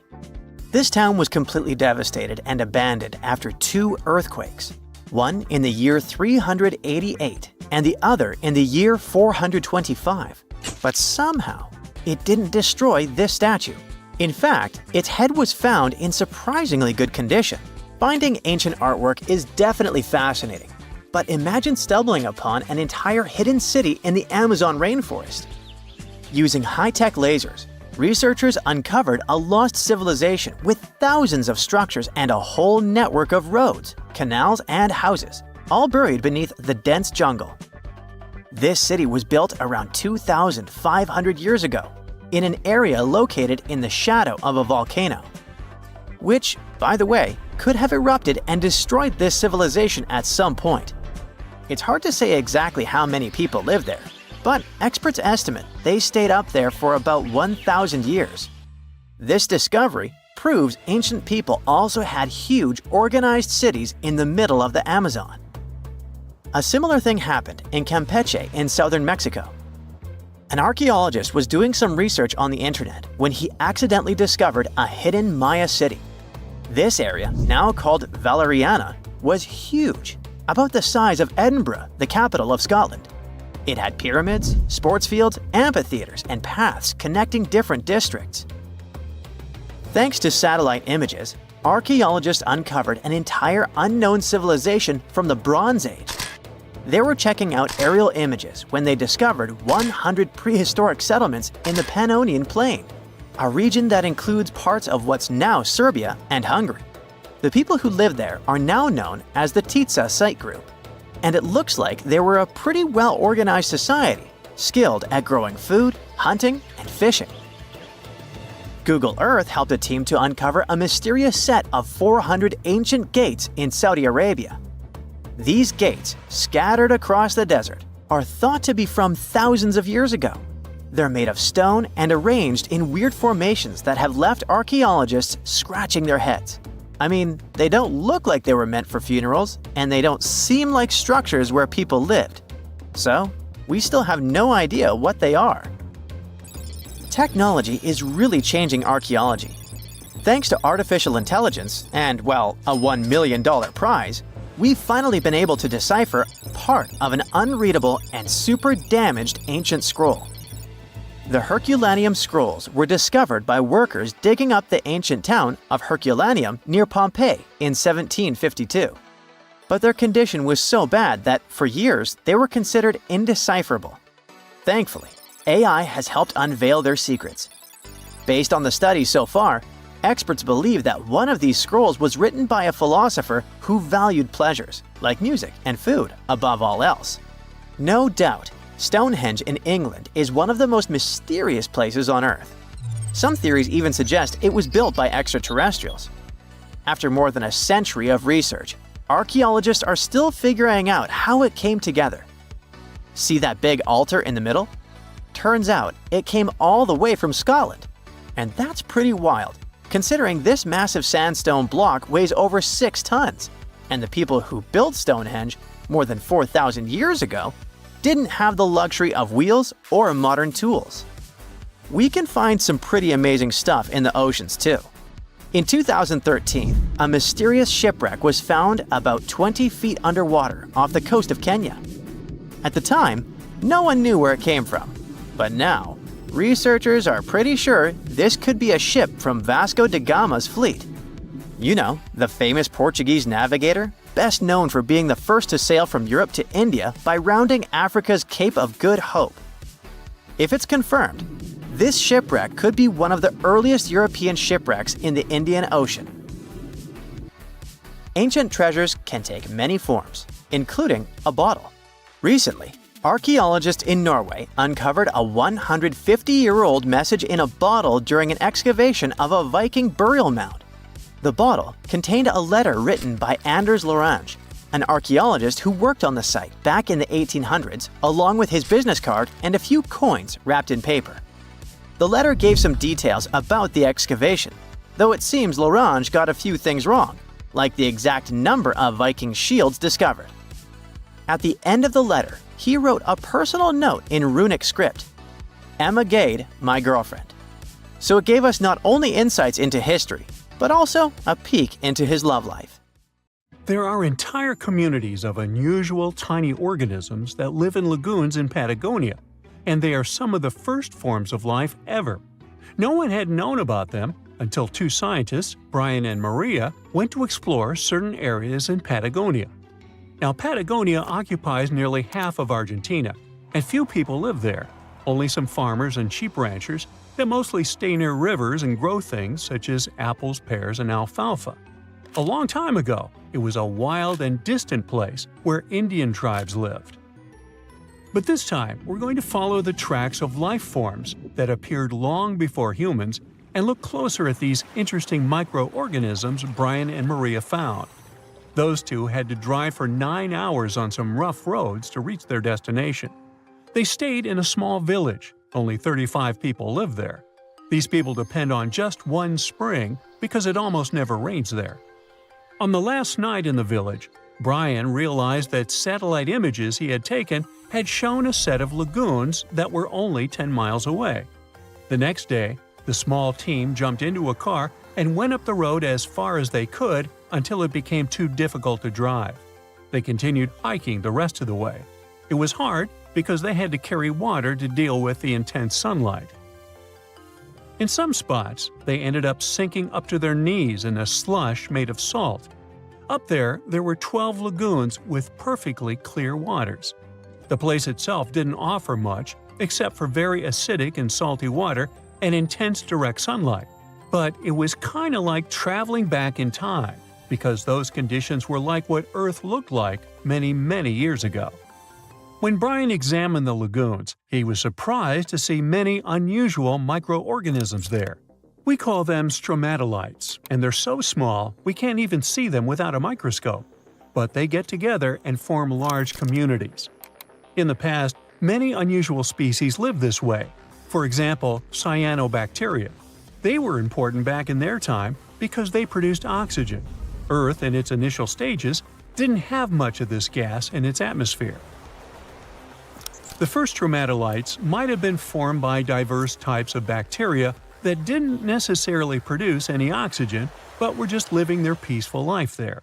They formed layers, piling on top of one another, so that at least some of them could get a bit of sunlight. They used sand and sticky liquids to stay close together. Brian was also incredibly surprised because those were the biggest living stromatolites he had ever seen. Living stromatolites usually grow to be over 3.3 feet high, but the newly found ones were 15 feet wide and a few feet tall, which is giant compared to those living in other places. And fossilized ones were even larger. A long time ago, they could grow bigger than today because there weren't many other species that could eat or harm them. Also, there are many other organisms today that can grow faster and more massive than them and take up their space. That's why stromatolites can only survive in rare places where hardly anything else can live, like in these very salty lagoons located high above sea level in Punta de Atacama. The stromatolites found there are the most famous ones because they might be some of the best examples of the earliest life on our planet. But they're not actually the first form of life on Earth. The oldest of their fossils are 3.5 billion years old, while some other evidence we have tells us that life on our planet appeared around 4.1 billion years ago. Maybe some stromatolites lived back then as well. But Earth has changed a lot since then, and the places where they might have lived haven't survived. Now, all this may not seem like a lot at first glance, because no one has found an exotic and weird beast our world has never seen. But these are notable examples of what searching for life somewhere else in the universe might look like. Scientists who are interested in studying Mars often come to this place, since it might be similar to what the red planet looked like an exceptionally long time ago. If there were fossils hidden in the ancient rocks on Mars, they might look like these stromatolites. Another faraway land has revealed some of its secrets. It's Antarctica, with an ancient lost world found under its ice. Antarctica hasn't always been this frosty, isolated land of snow and ice sheets. Once it used to be part of the Gondwana supercontinent, together with what is now South America, Africa, Australia, the Arabian Peninsula, and the Indian subcontinent. But at some point, it split off and went to build a life on its own. It formed as other landmasses started to move away, which created its coastline. But Antarctica was different in many other ways back then too. It used to be a land covered in magnificent forests and rivers full of life. Scientists use radar and satellites to explore a mysterious world hidden under the ice there. This ancient land, which is close to the Indian Ocean, is as big as the U.S. state of Maryland or Belgium. It's more than 14 million years old. Some studies say that this area formed over 34 million years ago, which was way before Antarctica got into its deep freeze. At first, temperatures there were higher, possibly like the weather in Patagonia or the cold, temperate rainforests of Tasmania, New Zealand, or maybe even more tropical than that. But as the climate became cooler, small glaciers started forming on hills close to the rivers. Valleys sunk deeper because of all that ice covering them. And then, temperatures dropped even lower, and a giant layer of ice covered the entire continent, hiding those old glaciers. Rivers shaped this lost world a long time ago, way before it ended up covered in ice that's almost 2 miles thick in some spots. Scientific studies of this area showed that those landscapes had been full of highlands and mountains. The ice that formed over Antarctica made the whole area very cold, so the landscape couldn't erode anymore. This means everything has remained basically the same and untouched under the ice for millions and millions of years. What's interesting is that we know less about this land hidden under the ice than about the surface of Mars. One way to explore it would be to drill through these ice sheets to check for samples of sediments below. They could tell us more about the ancient flora and fauna frozen underneath. It's not a new method. A similar method was used to collect 2-million-year-old samples in Greenland. Australia has a secret world too. Ancient organisms were found hidden in rocks in the northern parts of the continent that are about 1.6 billion years old. These microscopic things are part of a family called eukaryotes. The members of this family that exist today include plants, fungi, animals, and even those tiny organisms with just one cell, such as amoeba. All living things with nuclei in their cells, including us, can trace their family tree back to one of the oldest members of this family. That one is called the last eukaryotic common ancestor, and it lived more than 1.2 billion years ago. Those ancient organisms were more complex and bigger than bacteria. Maybe they were the first predators on Earth, hunting bacteria. Recently, scientists made an astonishing discovery that might solve Stonehenge's mystery. They found something hidden deep within the DNA of Stonehenge's sarsen rocks, the huge monolithic ones, and it might reveal why our Neolithic ancestors designed and built this thing in the first place. Over the years, scientists have been scratching their heads trying to figure out where the huge sarsen rocks came from. For years, they believed they came from a quarry just 15 miles away from the site, known as Marlborough Downs. At this site, they found similar minerals to the ones that make up the sarsen rocks. But it turned out there was more to this story than they thought. The understanding of how Stonehenge was built is always changing. Scientists need to really travel back in time to uncover its mysteries. Where did the rocks come from? How were they carried? Why was the site built? You see, the Stonehenge site, located at Salisbury Plain in England, is made up of two main types of stone. There are the super heavy sarsens and the lighter and smaller bluestones. The sarsens each weigh about 25 tons. That's as much as 3 African elephants stacked together. The heaviest sarsen stone, called the heel stone, weighs 30 tons all by itself. Together, the sarsens make that iconic outer ring circle. Inside that circle, that's where you'll find the bluestones. The naming might seem a bit misleading since they're not really blue. They have a bluish tinge to them when they are freshly broken, hence the name.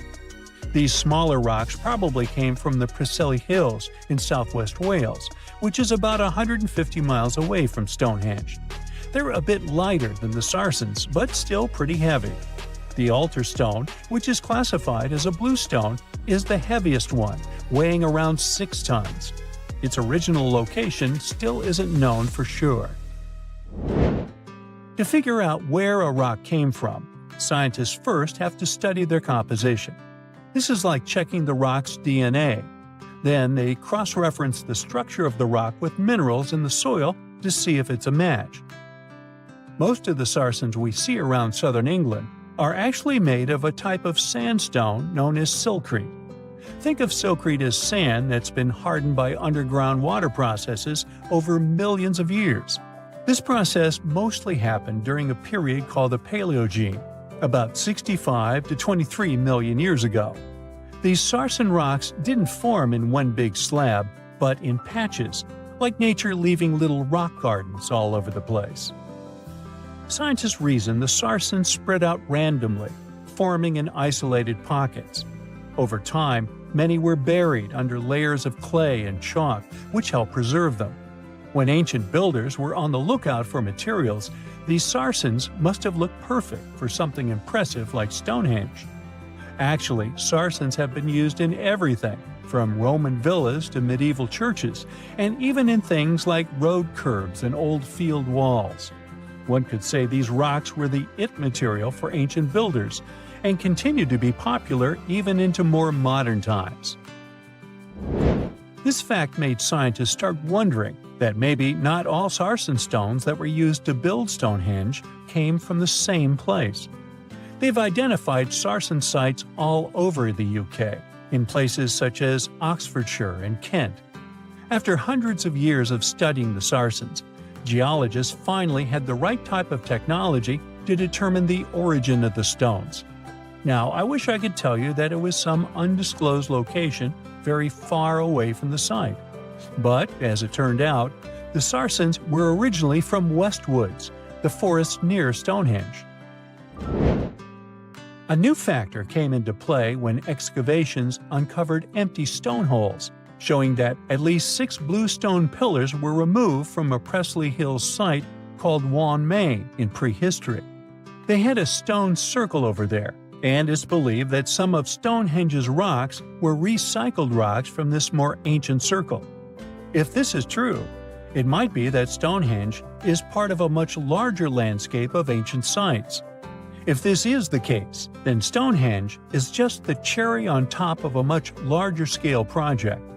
Think of it as the sacred centerpiece of an entire landscape of monuments, mounds, stone circles, and things. This is why scientists want to find out where the rocks came from so badly. It could lead to why and how Stonehenge was built. Now, Stonehenge didn't just pop up overnight. It was built in several stages over hundreds of years. It's likely that it wasn't a single unified vision, but more like a big community project that evolved over time. With each generation, the builders brought in their own ideas, creating a stone structure that would last for ages. The first stage was around 3100 BCE. That's when people dug out a circular ditch and likely set up some bluestones as sort of a starter ring. Later, they added the sarsens and even topped some of them with horizontal stones to form those famous arches you see today, also known as the trilithons. These ancient builders had some challenges on their hands. How would they move the rocks? There's an old theory known as the ice road that suggests that the rocks were moved by natural icy pathways that formed during the winter. This way, they could slide the rocks down all the way to Stonehenge. But hey, if we're talking about a distance of over 100 miles, that's not too realistic. Anyways, this theory was debunked because it was warmer back then than it is today. There's also the river theory, which suggests that the rocks were floated along the river from the quarry to the site. But if we're talking about sarsen rocks, they're too heavy to float. So there goes that theory. What we're saying is, no one knows how the rocks were moved. Another interesting science tidbit came from all the research done in Stonehenge. A recent laser survey of the stones revealed the different stone working methods used, and has shown that some of the parts of the monument were more carefully finished than others. In particular, the northeast side and the inner faces of the central trilithons were finely dressed. FYI, a trilithon is one of Stonehenge's most famous shapes. It's when 2 huge monoliths receive a third one on top of them, connecting the two together. This fancy word is simply Greek for having 3 stones. But anyways, the bigger question, and the reason Stonehenge is so famous, is why it was built in the first place. Theories are all over the place, and some sound like they're straight out of a sci-fi show. So here's a rundown of the most popular ideas. There's, of course, the solar calendar theory. This one supposes that the stones are aligned with the movements of the sun, especially during the summer and winter solstices. During the summer solstice, the sun rises to the left of the heel stone, That's the lone stone outside the main circle, lighting up the entire monument. Some say it's the ancient version of a calendar, marking the year's longest and shortest days. Some archaeologists think Stonehenge might have been an ancient healing center. Pieces of bluestone have been found chipped away, possibly by people who believed they had healing powers. The theory goes that people traveled from all over to come to Stonehenge in hopes of a cure for whatever was ailing them. There's also some speculation that Stonehenge was the place to be. Think of it as an ancient gathering spot. Some evidence suggests that communities from distant areas traveled to Stonehenge for gatherings, feasts, and ceremonies. Studies of bones found near the site show they came from all over Britain, making it a sort of prehistoric meetup location. In a frosty Canadian park, hidden deep beneath layers of thick ice, scientists discovered a bizarre skeleton they named the Frozen Dragon. The skeleton had been in the frozen ice for millions of years. It took experts decades to work out the species of this strange fossil. It was identified as a new genus of pterosaur. Pterosaurs were massive flying reptiles with wingspans of over 16 feet. Their heads were 3.5 times the size of their bodies. Pterosaurs lived 76 million years ago when they soared above the dinosaurs. Scientists described them as the biggest, meanest, and most bizarre animals that ever flew. The new genus has been named Cryodragon boreas, which translates to Frozen Dragon of the North Winds. In 2013, a young mountaineer was climbing one of the tallest mountains in Western Europe, Mont Blanc. He noticed a strange metal box poking out of the snow. The mountaineer pried the box open and found that it was filled with precious rubies, emeralds, and sapphires. The climber immediately handed the box to the authorities. It was discovered that the box likely belonged to a passenger on one of 2 flights from India that crashed into the mountain over 50 years ago. The box was valued to be worth over $200,000, and authorities are still searching for the heir to the small box of treasures. In northwest Siberia in 2007, a reindeer herder was on an outing with his sons when he noticed something strange in the ice. The man realized it was a frozen mammoth calf and immediately contacted the local museum. The calf was named Luba and was the best preserved mammoth mummy in the world at the time of its discovery.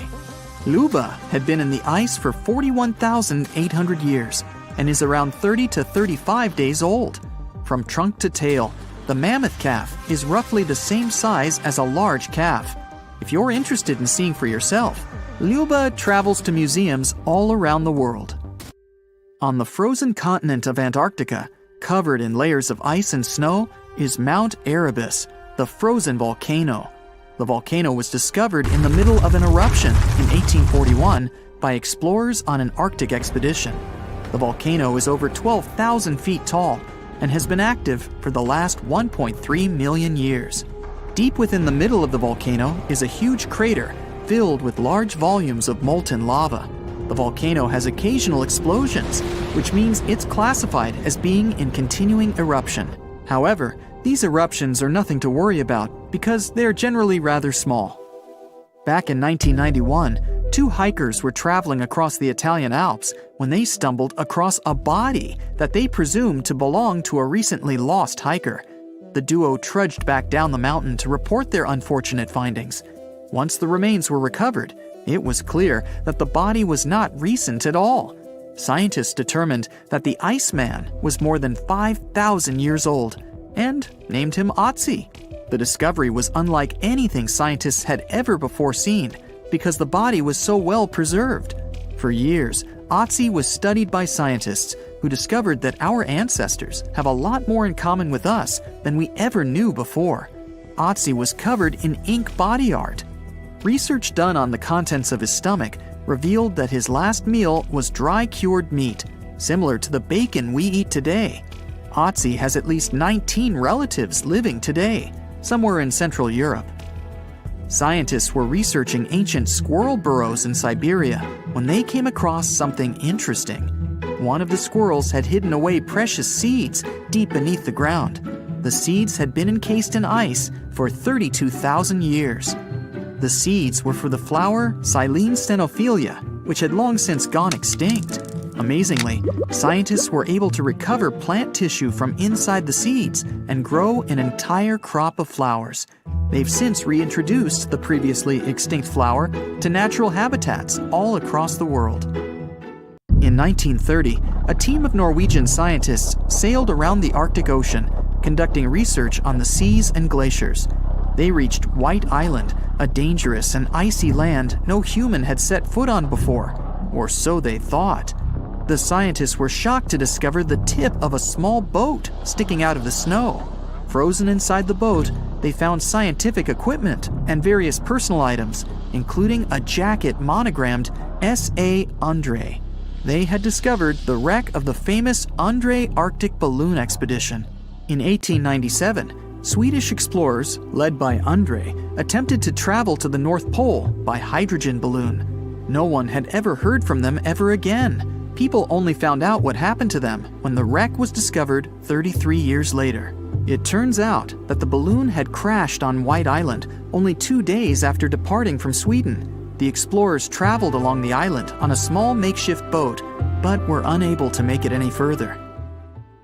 The best preserved woolly mammoth ever found was discovered in an area of permafrost in Siberia in 2010. Scientists named the frozen mammoth Yucca, after the small village near where it was found. Yucca had been frozen for 39,000 years and is thought to have been around 6 to 8 years old. Because Yucca is so well preserved, it has been studied for years and provided new information about mammoths. In 2019, scientists reported that they were able to activate cells taken from Yucca's tissue. Maybe one day we'll have woolly mammoths roaming the land. From looking at pictures and videos of Antarctica, the continent appears to be freezing cold, covered in snow, and flat, except for a few small hills. Scientists believe that too. When studying the Gomburtsev Mountains in the early 2000s, they were shocked to discover that the small rocky hills were actually the peak of a gigantic mountain formation under a mile of snow. Using radar technology, researchers worked out that the mountains are really around 10,000 feet tall and sprawl across 750 miles. This is around the same size as the European Alps, except hidden under tons of ice and snow. At a gold mine in Siberia, a businessman was examining a nearby river when he noticed something interesting in the frost. It was a small woolly rhino calf that was later named Sasha. The woolly rhino has been extinct for 15,000 years. It's thought that Sasha could have been frozen in the ice for up to 39,000 years. Sasha is unique because it's the only full-body woolly rhino to have ever been discovered. Glaciers around the northern Italian town of Pelo have begun to melt. Artifacts from decades and even centuries ago have been discovered pouring out of the ice. Personal belongings from soldiers have been found, things like diaries, photographs, and even love letters.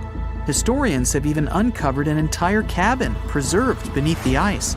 The cabin was filled with hard metal helmets and clothes. In 1845, Sir John Franklin embarked on an ill-fated expedition to the North Pole. The crew traveled on 2 ships, HMS Erebus and the ironically named HMS Terror. The expedition met with disaster, and both ships were lost to the icy waters. In 2016, the HMS Terror was discovered by a team of researchers. Despite being lost for 170 years, the freezing cold waters had maintained the ship in pristine condition. Scientists described the ship as frozen in time. Dinner plates and glasses were still on shelves, beds and desks were still in order, and even the passengers' luggage appeared to be in good condition. The HMS Erebus was also discovered nearby, but due to changing water conditions, the ship wasn't in great shape. The glacial ice surrounding a mountain passageway in Norway that was notoriously used by the Vikings has revealed hundreds of ancient artifacts. One of these artifacts was a giant unopened wooden box that was welded together. Researchers were beside themselves with anticipation, waiting to open this box. They believed it would be filled with Viking treasures or artifacts that would give us an insight into ancient society. When they opened the box, All that was inside was a plain old beeswax candle. It turns out that this box wasn't actually as old as they thought it was. By analyzing the candle, they discovered that the box dates back to the 17th century. The age of the Vikings had ended by the 11th century. It's likely that the candle box belonged to a farmer who was shipping it from his summer farm to his winter farm to light up the long nights. There once was a kingdom where the ancient Egyptians traveled to buy gifts for pharaohs, sort of like an ancient shopping mall.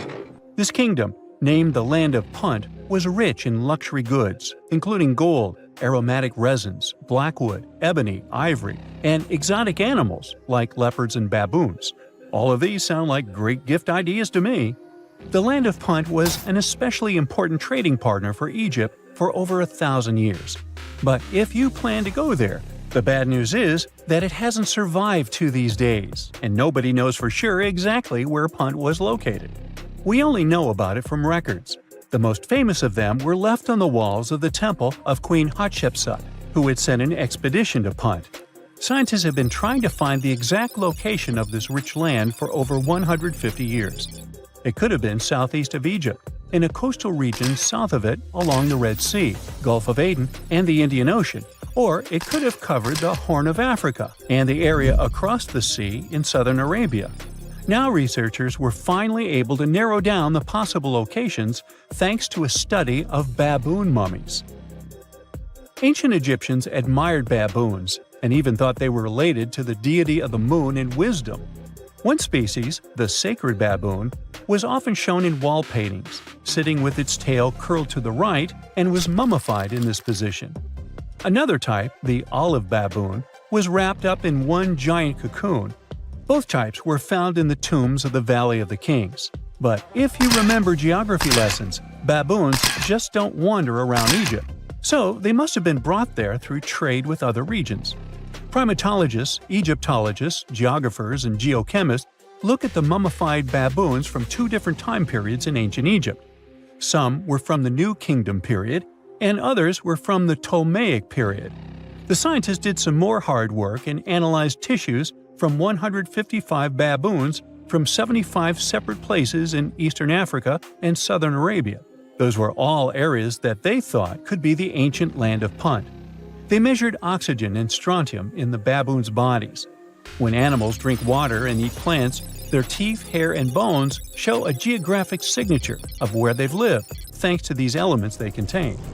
Scientists use a special method called isotopic mapping and found out that the New Kingdom baboons they analyzed came from a location in Eritrea, Ethiopia, or Somalia. 5 mummified baboons from the Ptolemaic period had strontium levels that matched those found in Egypt. So ancient Egyptians might have had a special place to breed and keep baboons, probably in Memphis, a city in Lower Egypt, not Tennessee.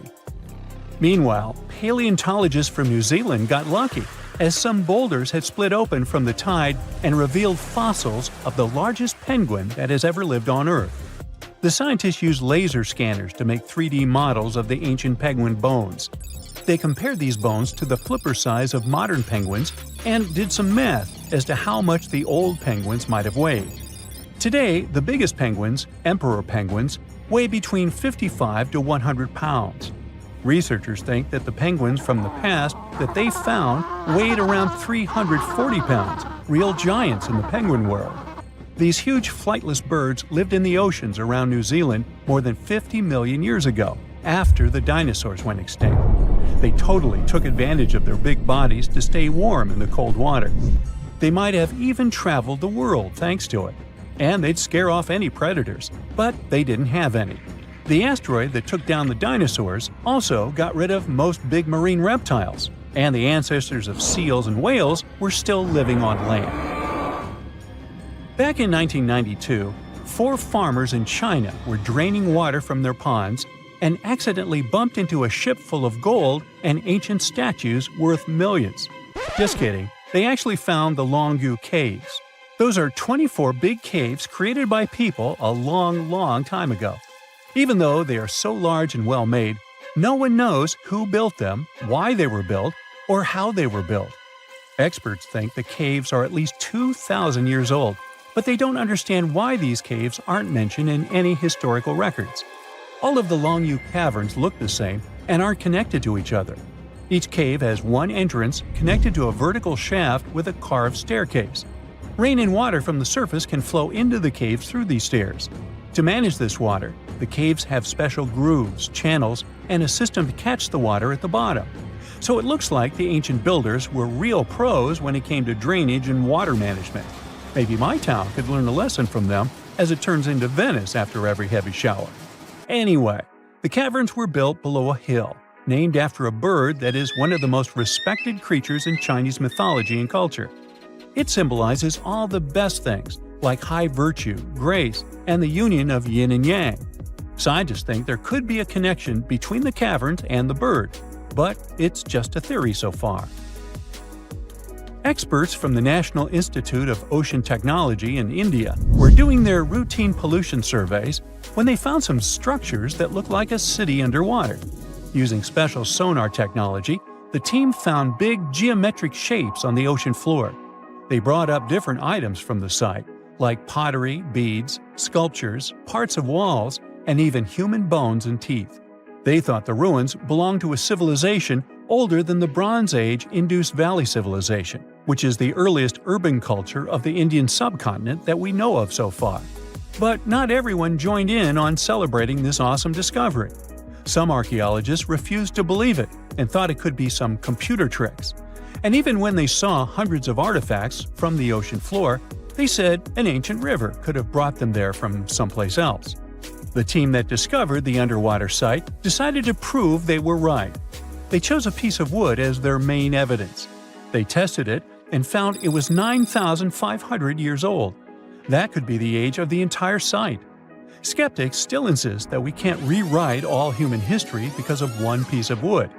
Even 23 years since the discovery, no one is sure about the final answer.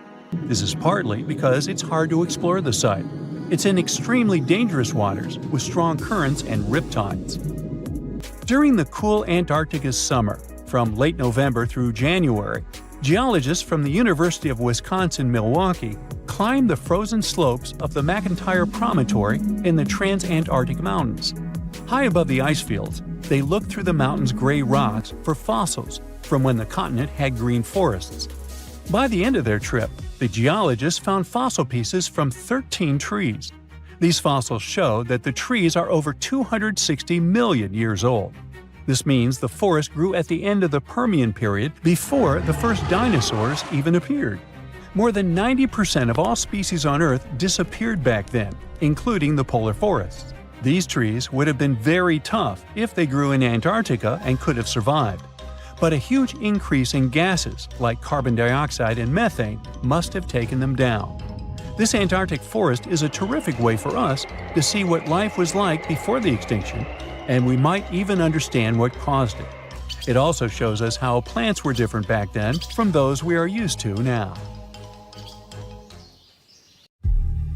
Unlike many other ancient Egyptian burial grounds, King Tutankhamun's tomb stayed hidden and free of unwanted thieves for 3,000 years. One reason was that the tomb was smaller than average and tucked away in a place called the Valley of the Kings. This area was already being extensively explored by the time they stumbled upon Tut's spot. The entrance was all covered in debris from building a nearby tomb, which must have also helped keep it a secret. There were also zero writings or signs on the outside of the tomb. Time passing also played a part in keeping it in amazing shape until the 1920s, when a man named Howard Carter finally made it in. But was Carter that big of a hero? Some recent findings say he might have been sneakier than initially thought. People used to think Carter wasn't just a glorified treasure hunter, he was a true archaeologist. Before Tut, he had been on a relentless quest for Egyptian artifacts. He discovered his interest in these unusual objects when he was a child, and soon started drawing the sculptures and inscriptions that were found in ancient tombs. After stumbling upon the remains of King Tut, Carter spent a decade recording and processing all sorts of objects, like golden thrones, chariots, and statues from Tut's tomb, shipping them down the Nile to Egypt's museum in Cairo. Well, at least that was the official story. More recent discoveries claim that not all of the objects made it to Egyptian officials. A secret letter seems to uncover Carter's little 10 for them, 1 for me policy. The letter in question was sent to Sir Alan Gardner, a philologist and friend of Carter's, dated from 1922.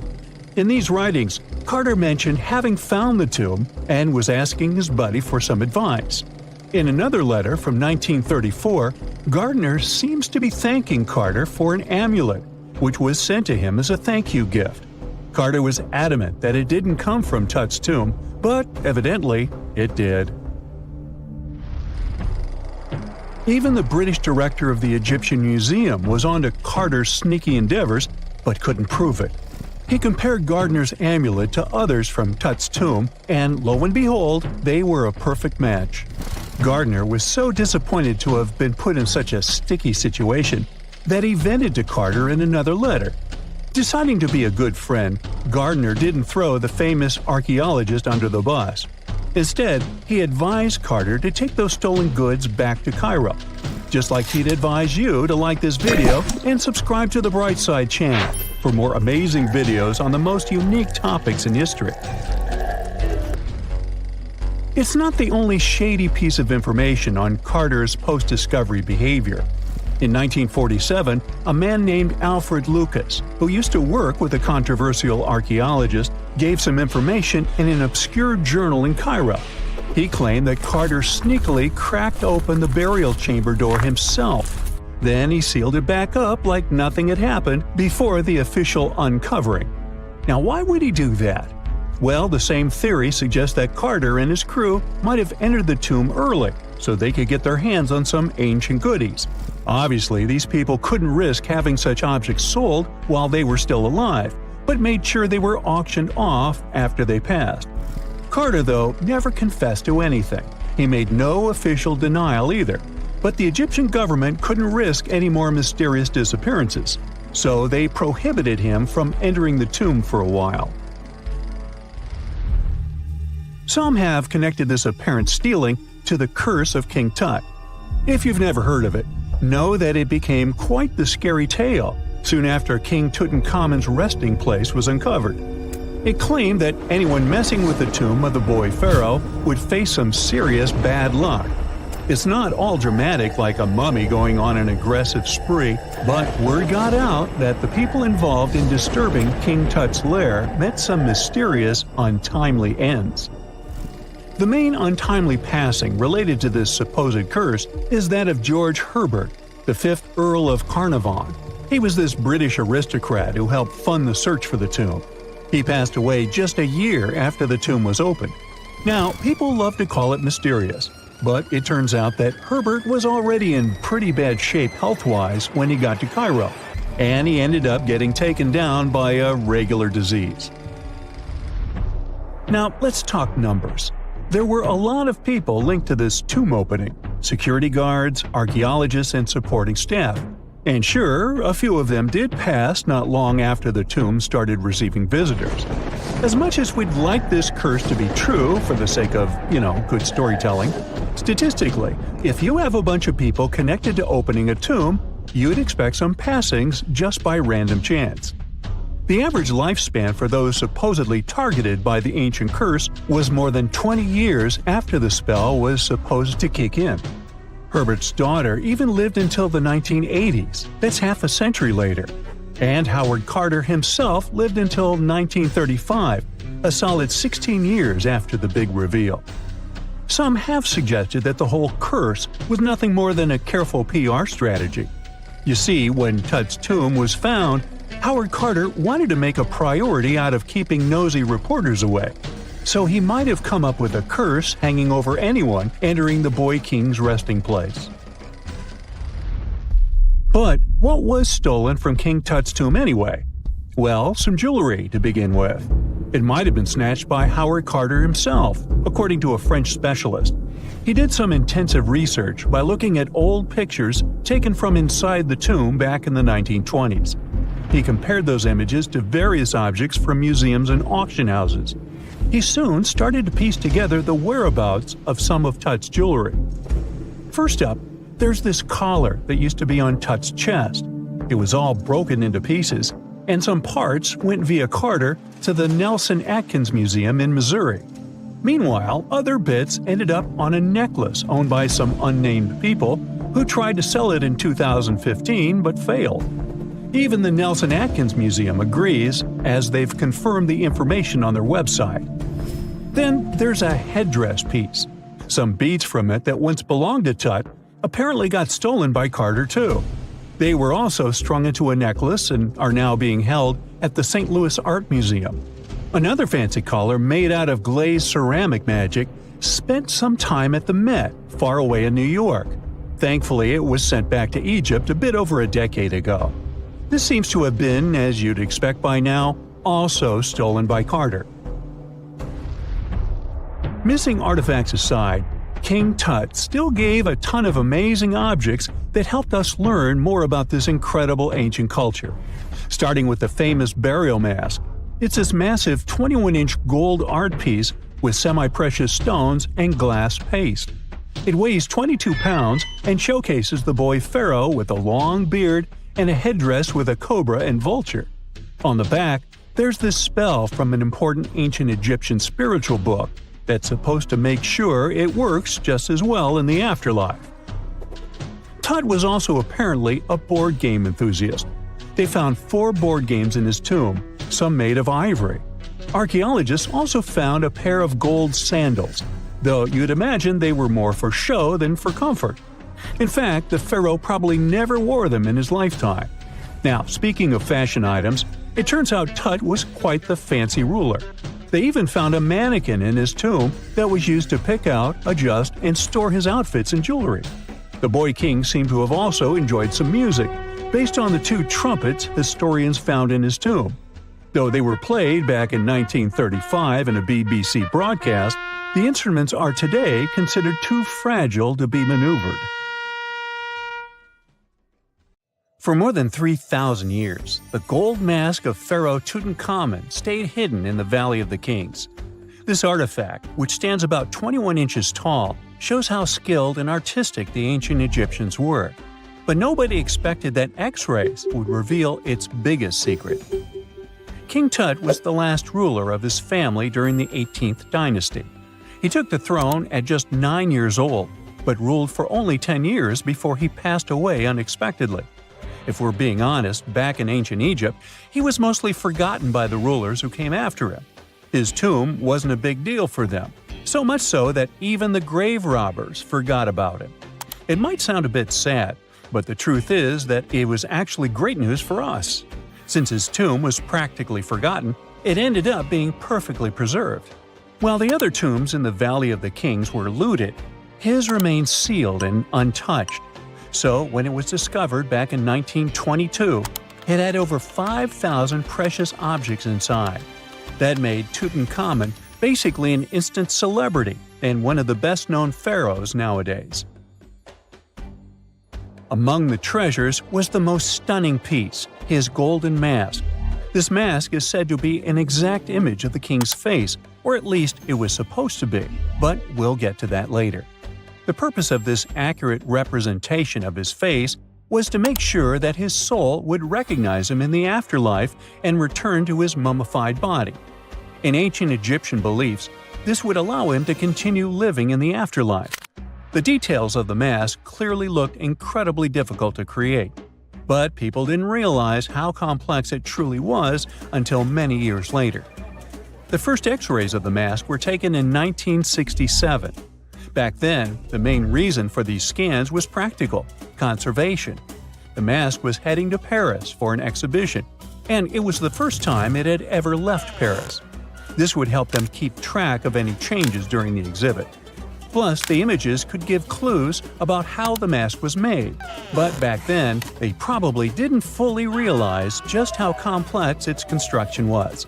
I mean, Egyptian goldsmiths didn't use modern soldering techniques. So, how did they make this mask? New X-rays taken in 2007 gave us some answers. It turned out the Egyptians didn't use pure gold, which is 24 carats. The mask was actually made of 23-karat gold, meaning it was mixed with another material.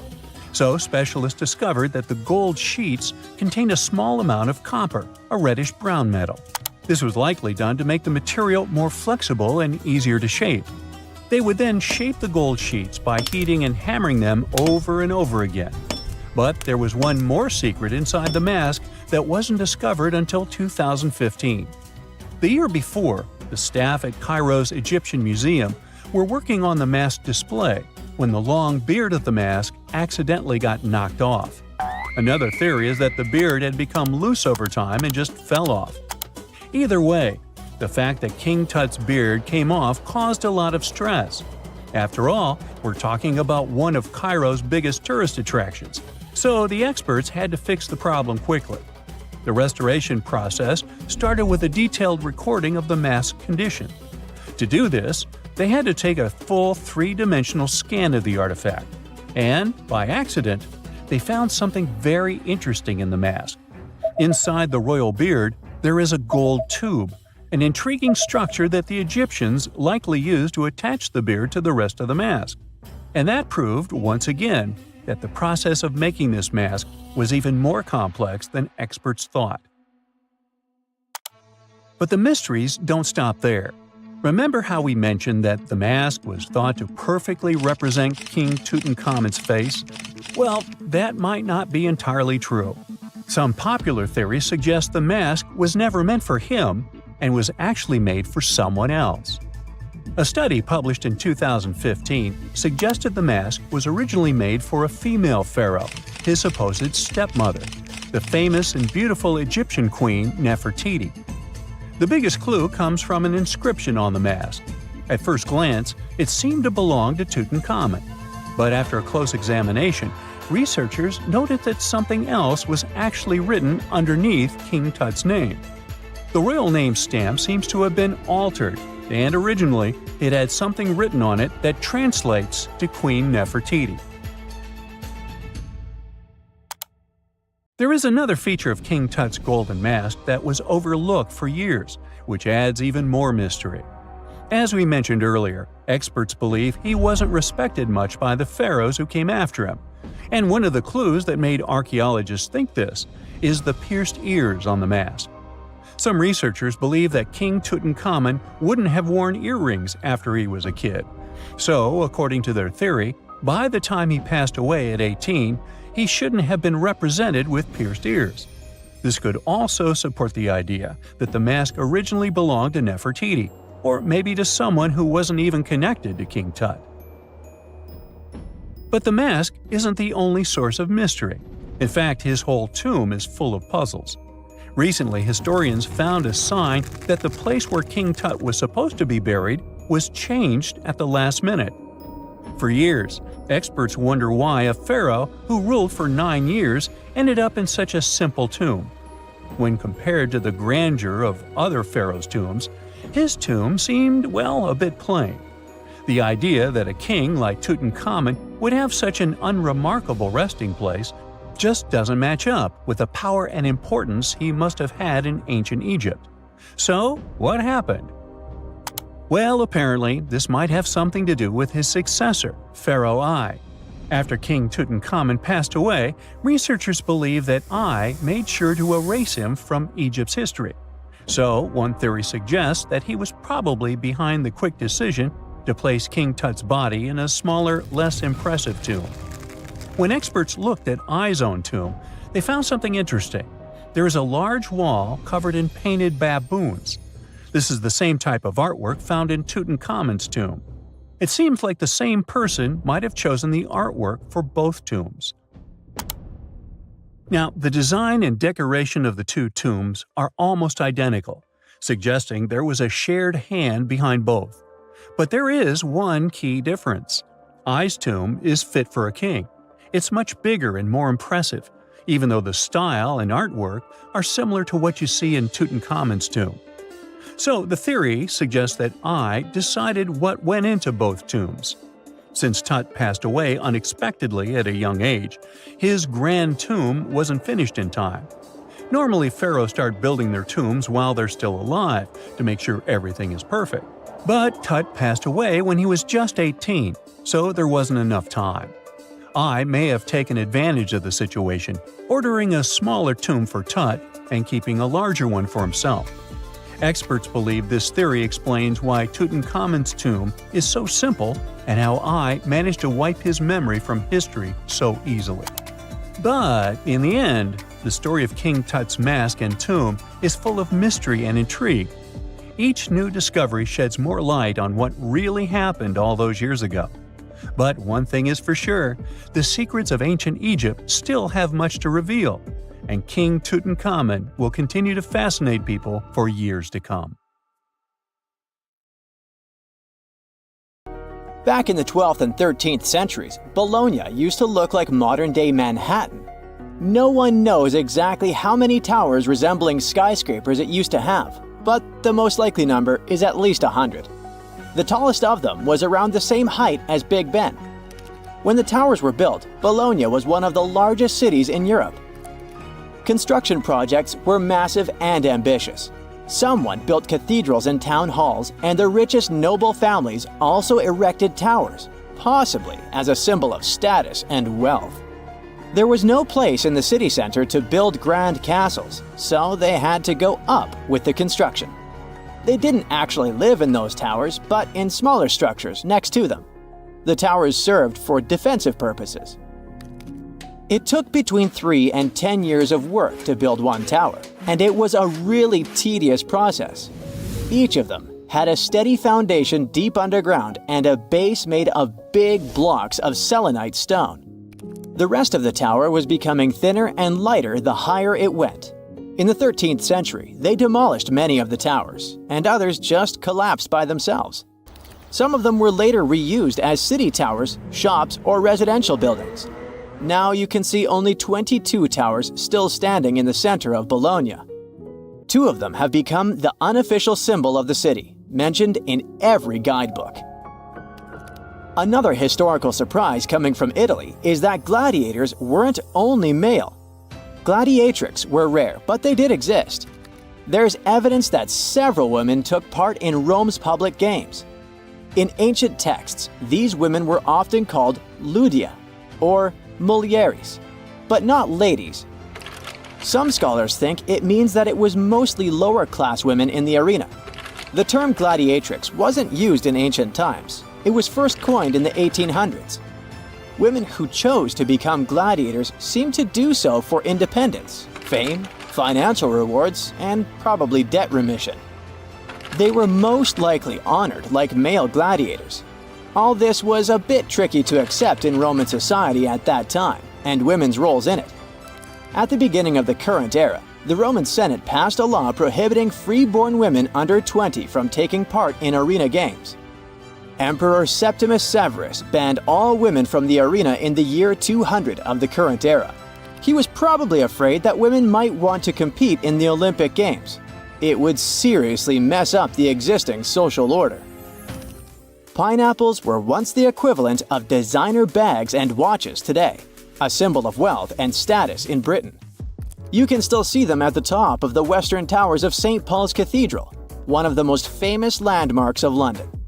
Explorers who came back from the Americas described pineapples with so much enthusiasm that everyone was dreaming about trying the king of fruits, as it was called. Pineapples need very high temperatures and years to mature. And despite the cold and rainy climate of England and Scotland, you could see pineapples growing in any wealthy country house garden by the end of the 18th century. They even installed special greenhouses called pineries with heating systems. A single pineapple was worth up to 80 pounds, which is about $15,000 today. Of course, people would hardly eat this expensive beauty, but send it as a gift or display on a dining table until it would rot. Folks who couldn't afford to buy a pineapple would sometimes rent one to show off wealth at a party. The king of fruits became a part of various designs and tableware for the rich. Stone pineapples on gateposts and the pineapple atop the Wimbledon trophy are living memories of that time. Around 1820, there were so many pineapples imported from abroad that they started losing their luxury status. 100 million years ago, there were giant crocodiles living in the Sahara Desert. In the 1990s, paleontologists found fossilized skeletons of primitive crocodiles, including the so-called super croc. They discovered several partial skeletons from 110 million years ago. This prehistoric giant with a head as large as an adult human was about 40 feet long. That's about 2 times as tall as a giraffe. The croc thrived both in water and on land as part of a diverse ecosystem of ancient North Africa. The expeditions to the Sahara found a whole lost world of ancient crocodiles, with some species that resembled modern animals. One of them was the dog croc. With its tall legs and keen sense of smell, it moved through the surroundings, much like a dog. Another fascinating find was the duck croc, a 3-foot-long crocodile with duck-billed platypus-like features. It was adapted for life on land rather than water. And then there was also the rat croc, a small 2-foot-long crocodile. This species had front teeth, perfect for digging up insects. These prehistoric creatures were more agile, active, and probably more intelligent than today's crocs, who are passive hunters. If noise-canceling headphones had been invented in the 19th century, they would have come in really handy. On the 27th of August 1883, the island of Krakatoa in Indonesia experienced a catastrophic eruption. It produced what is believed to be the loudest sound ever recorded. As Krakatoa collapsed, it triggered tsunamis with waves reaching 151 feet that traveled as far as South Africa. Krakatoa was an uninhabited volcanic island that hadn't erupted for 2 centuries before this terrible day. The eruption took the lives of over 30,000 people and caused extreme fluctuations in air pressure, perceived as sound. A barometer at a gasworks 100 miles from Krakatoa recorded 172 decibels. An average human can withstand up to 130 decibels of sound without getting in serious trouble. This intense pressure ruptured the eardrums of sailors on the British ship Norham Castle, which was 40 miles away from Krakatoa.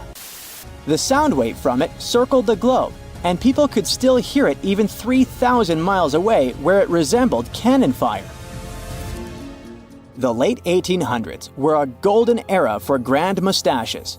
But there was one problem. You couldn't enjoy a cup of tea with this kind of facial hairstyle. The heat from the tea would melt mustache wax and make the ends droop. Fine gentlemen had to struggle because of it until the invention of the mustache cup. Harvey Adams, a British potter, likely invented the mustache cup in the 1870s. He patented a butterfly-shaped ledge inside the cup with a hole to sip through. Thanks to it, the mustache didn't get wet. These cups quickly became a hit, first in the UK and then across Europe. In the United States, they were sold at stores like Sears and Marshall Field's, now part of Macy's. Mustache cups came in various shapes and sizes. Some, like farmers' cups, could hold up to a pint of tea. Others were smaller porcelain pieces shaped like conch shells or decorated with the owner's name. They often came with matching saucers. Lord Byron, one of the greatest British poets, kept numerous dogs and cats and a whole bunch of exotic animals. There was a monkey, a crocodile, a fox, peacocks, a bear, and several badgers. When Byron attended Trinity College, Cambridge, college rules prohibited keeping dogs on the grounds. He got really angry and decided to go around the rules. Byron brought a tame bear as his pet. The college authorities argued with him, but since the statutes did not specifically mention bears, they had no legal grounds to remove either the bear or its owner. Byron walked the bear on a chain, talked to it, and even considered applying for the bear to become a student at the college. We still don't know how and where Byron got the bear, but when he left Cambridge, he took the bear with him to his estate in London. I bet you've never heard of the legendary oasis of Zerzura. This ancient city is said to be hidden somewhere deep in the Sahara Desert, and its discovery could mean unimaginable riches and untold secrets. According to an anonymous 15th century Arabic guide, the key to unlocking the city lies in the beak of a bird carved on the city gate. Zerzura might not be as popular as Machu Picchu or the pyramids, but that just makes it more mysterious. Legend has it that Zerzura is built around this big oasis somewhere in the desert west of the Nile. Apparently, it's made out of white stone and has all these luxurious houses and gold decorations. The story goes that a scribe wrote down the account of a traveler who stumbled upon Zerzura while looking for his lost camel. At one point in his journey, the man got caught up in a sandstorm, where he got separated from the rest of his group. The traveler kept wandering in the desert for days, and then, out of nowhere, two men showed up and guided him to the city of Zerzura. The traveler described this city as an oasis filled with little birds and made out of pure white stonework. The city is also said to be guarded by giants. In 1835, an English Egyptologist named John Gardner Wilkinson mentioned the city in one of his books. He spoke to a man from Egypt who found the city by accident after days of wandering through the desert. He mentioned some ruins, unusual stonework, and a large oasis surrounded by palm trees. The man even gave some instructions on how the city could be found, indicating that it might be in the western desert of Egypt. But here's the kicker. Even though a group of explorers went out to find Zerzura, they didn't succeed. At the same time, they did stumble upon a bunch of previously unknown oases. In the early 1900s, numerous expeditions were sent to find the city, including one with a fleet of Ford Model A trucks. But, alas, none were successful. Others say Zerzura did exist at one point, but not anymore. It's possible it was swallowed by the desert. It's believed that back in the day, the Sahara Desert was actually green. Scientists even found traces of ancient rivers that flowed through the area 100,000 years ago, creating green corridors across the desert. But Zerzura might have never been real to begin with. Maybe it only existed in the minds of people, a figment of their imagination as they were struggling in the African desert. For thousands of years, people have been obsessed with the hunt for another lost city, Atlantis. But if this place really existed, where on Earth, or under the sea, could it be? According to Plato, Atlantis was an actual place, and it was supposedly located somewhere in the Atlantic Ocean, near the Strait of Gibraltar. But how did this mythical city become synonymous with a perfect, paradise-like society? Well, you can thank Ignatius Donnelly for that. The American writer published a book in 1882 where he outlined 13 hypotheses about the existence of Atlantis. Donnelly truly believed that this lost city was where ancient humans lived in peace and joy for centuries. Donnelly even thought that Atlantis was the original source of many ancient civilizations around the world. And if we just followed Plato's clues, we could totally find Atlantis. Sounds like a treasure hunt, right? What inspired Donnelly to go on this quest in the first place, you might ask? Apparently, an amateur archaeologist discovered the city of Troy, using Homer's The Iliad as a guide. Well, if Troy was real, then why not Atlantis? Back in the day, some people believed that America was the legendary Atlantis. Columbus really stirred up some excitement when he brought back news about the New World to Europe. But the real hunt for Atlantis didn't really start until the 20th and 21st centuries. Some people tried to connect the dots between a volcanic eruption on the island of Santorini and the destruction of Minoan settlements. But in 2018, a team of investigators claimed they had nailed it, announcing they had discovered concrete proof that Atlantis had existed. What was their evidence, you ask? A series of mysterious circles in a national park in Spain. But the circles turned out to be nothing more than experimental ponds for studying zooplankton. Let's face it, there's no real evidence that Plato's lost city of Atlantis actually existed. But it doesn't make searching for it any less exciting, does it? The Fountain of Youth isn't a lost city per se, but it is another mythical location that many have claimed to have stumbled upon over the years. Long ago, people were obsessed with the idea of living forever, or at least extending their lives as much as possible. Each culture had its own wild story, like the Greeks talking about a magic fountain that let people live longer, or Alexander the Great finding a river of paradise that could heal the wounded. Japanese legends spoke of hot springs that could make you young again, while the Caribbean locals talked about the restorative powers of the water in one of their own mystical lands. Explorers searched far and wide for these magical waters, but nothing. Probably the most famous of all was the story of the Spanish explorer Juan Ponce de Leon, who thought he'd found it in Florida. Now, Ponce de Leon was quite a character. He sailed with Columbus and became an important figure in the area now known as the Dominican Republic. He found gold in Puerto Rico and even became the island's administrator. But when the ruler of Spain decided to replace him in his duties, he got upset and decided to explore Florida, looking for gold and the elusive Fountain of Youth. He explored the Bahamas, but sadly, he didn't find any gold or magic water. He did, however, make his way to Florida. He explored the coast and even discovered the Gulf Stream. Unfortunately, his last expedition didn't go well, and he was wounded. But the legend of him searching for the Fountain of Youth lived on.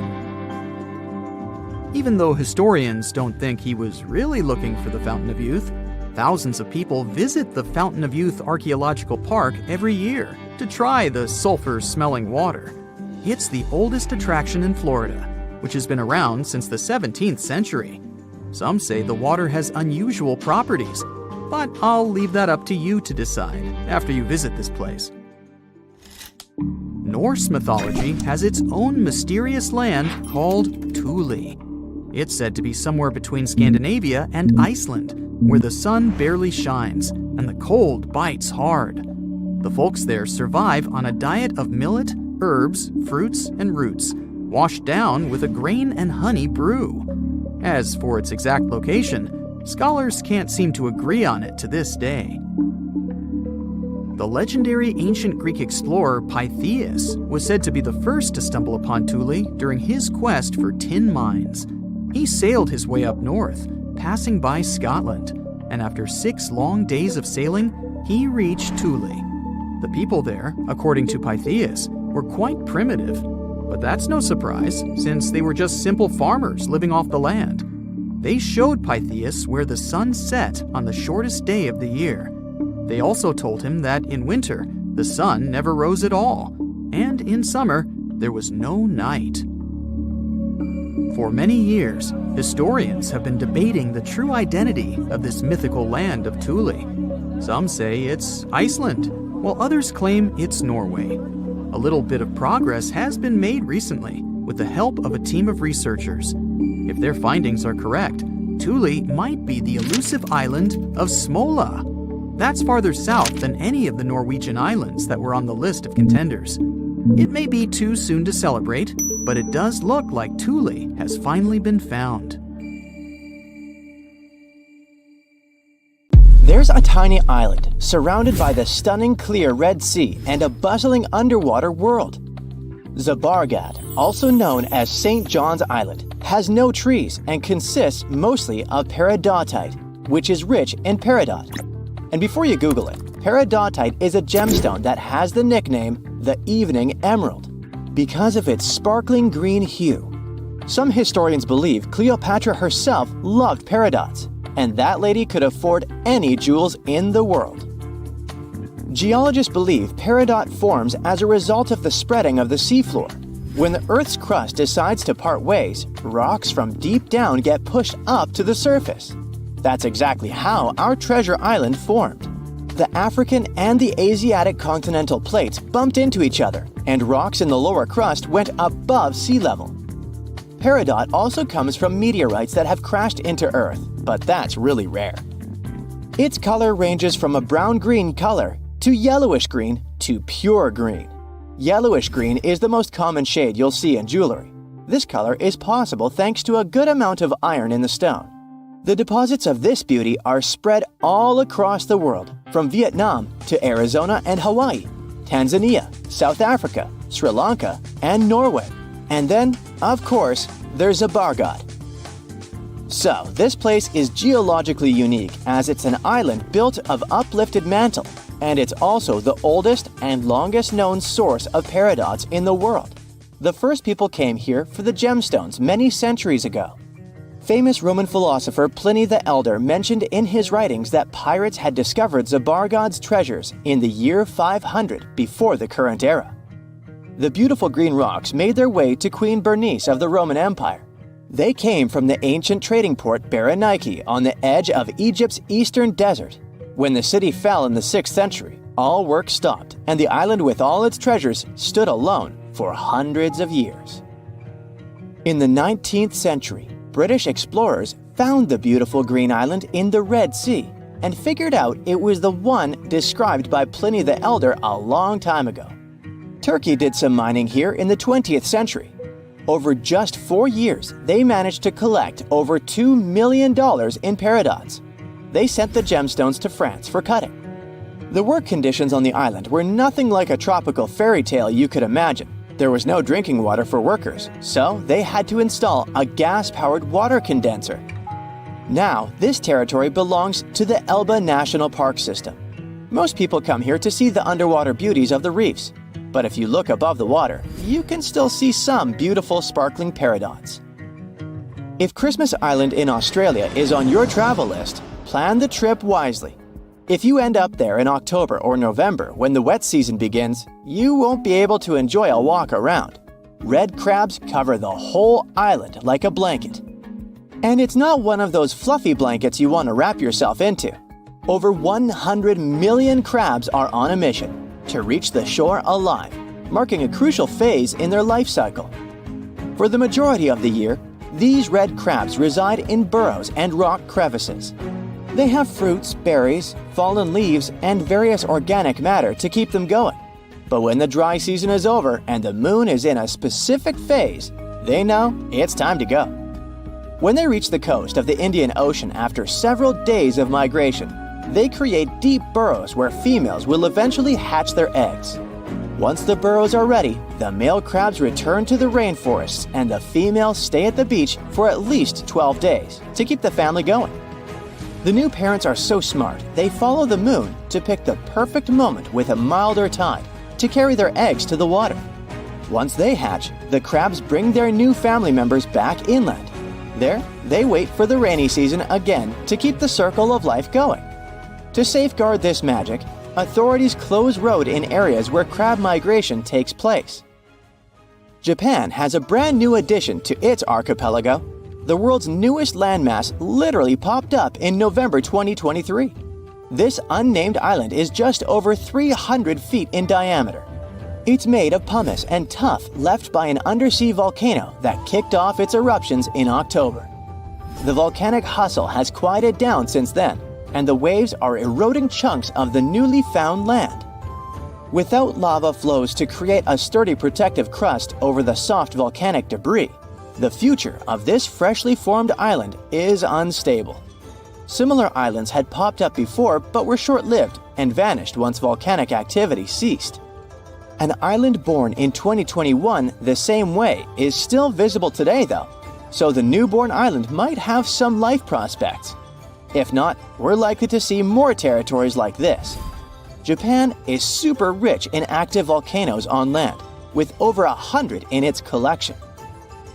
If you make friends with the Uros people living in the Lake Titicaca area and ask them for their address to send a postcard, they will have a hard time answering. Their ancestors from more than 500 years ago came up with a brilliant invention to protect themselves from the Incas. They built islands from totora roots and reeds that could be moved away from danger deep into the lake.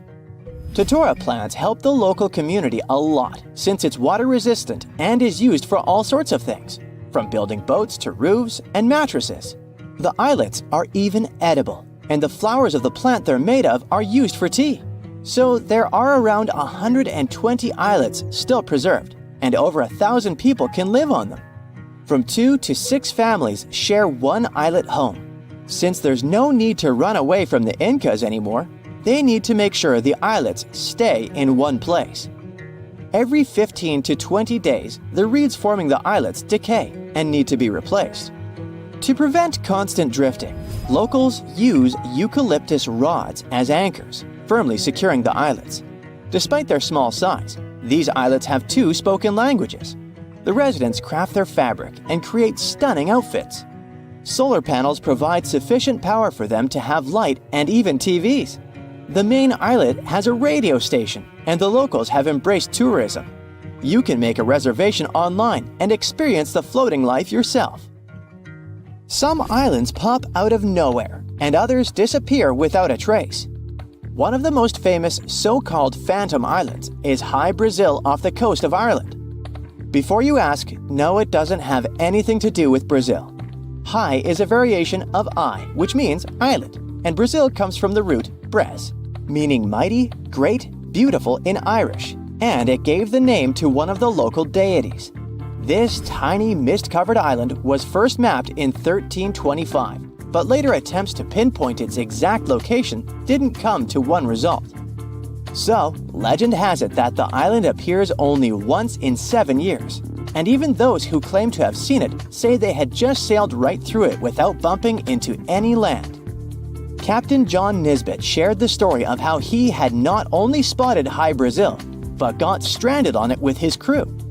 According to him, the island boasted a castle and was mostly uninhabited. There was even an encounter with an ancient grave gentleman who shared the island's ancient history over a lavish feast. In the late 15th century, a series of expeditions set sail from Bristol to find the famous island.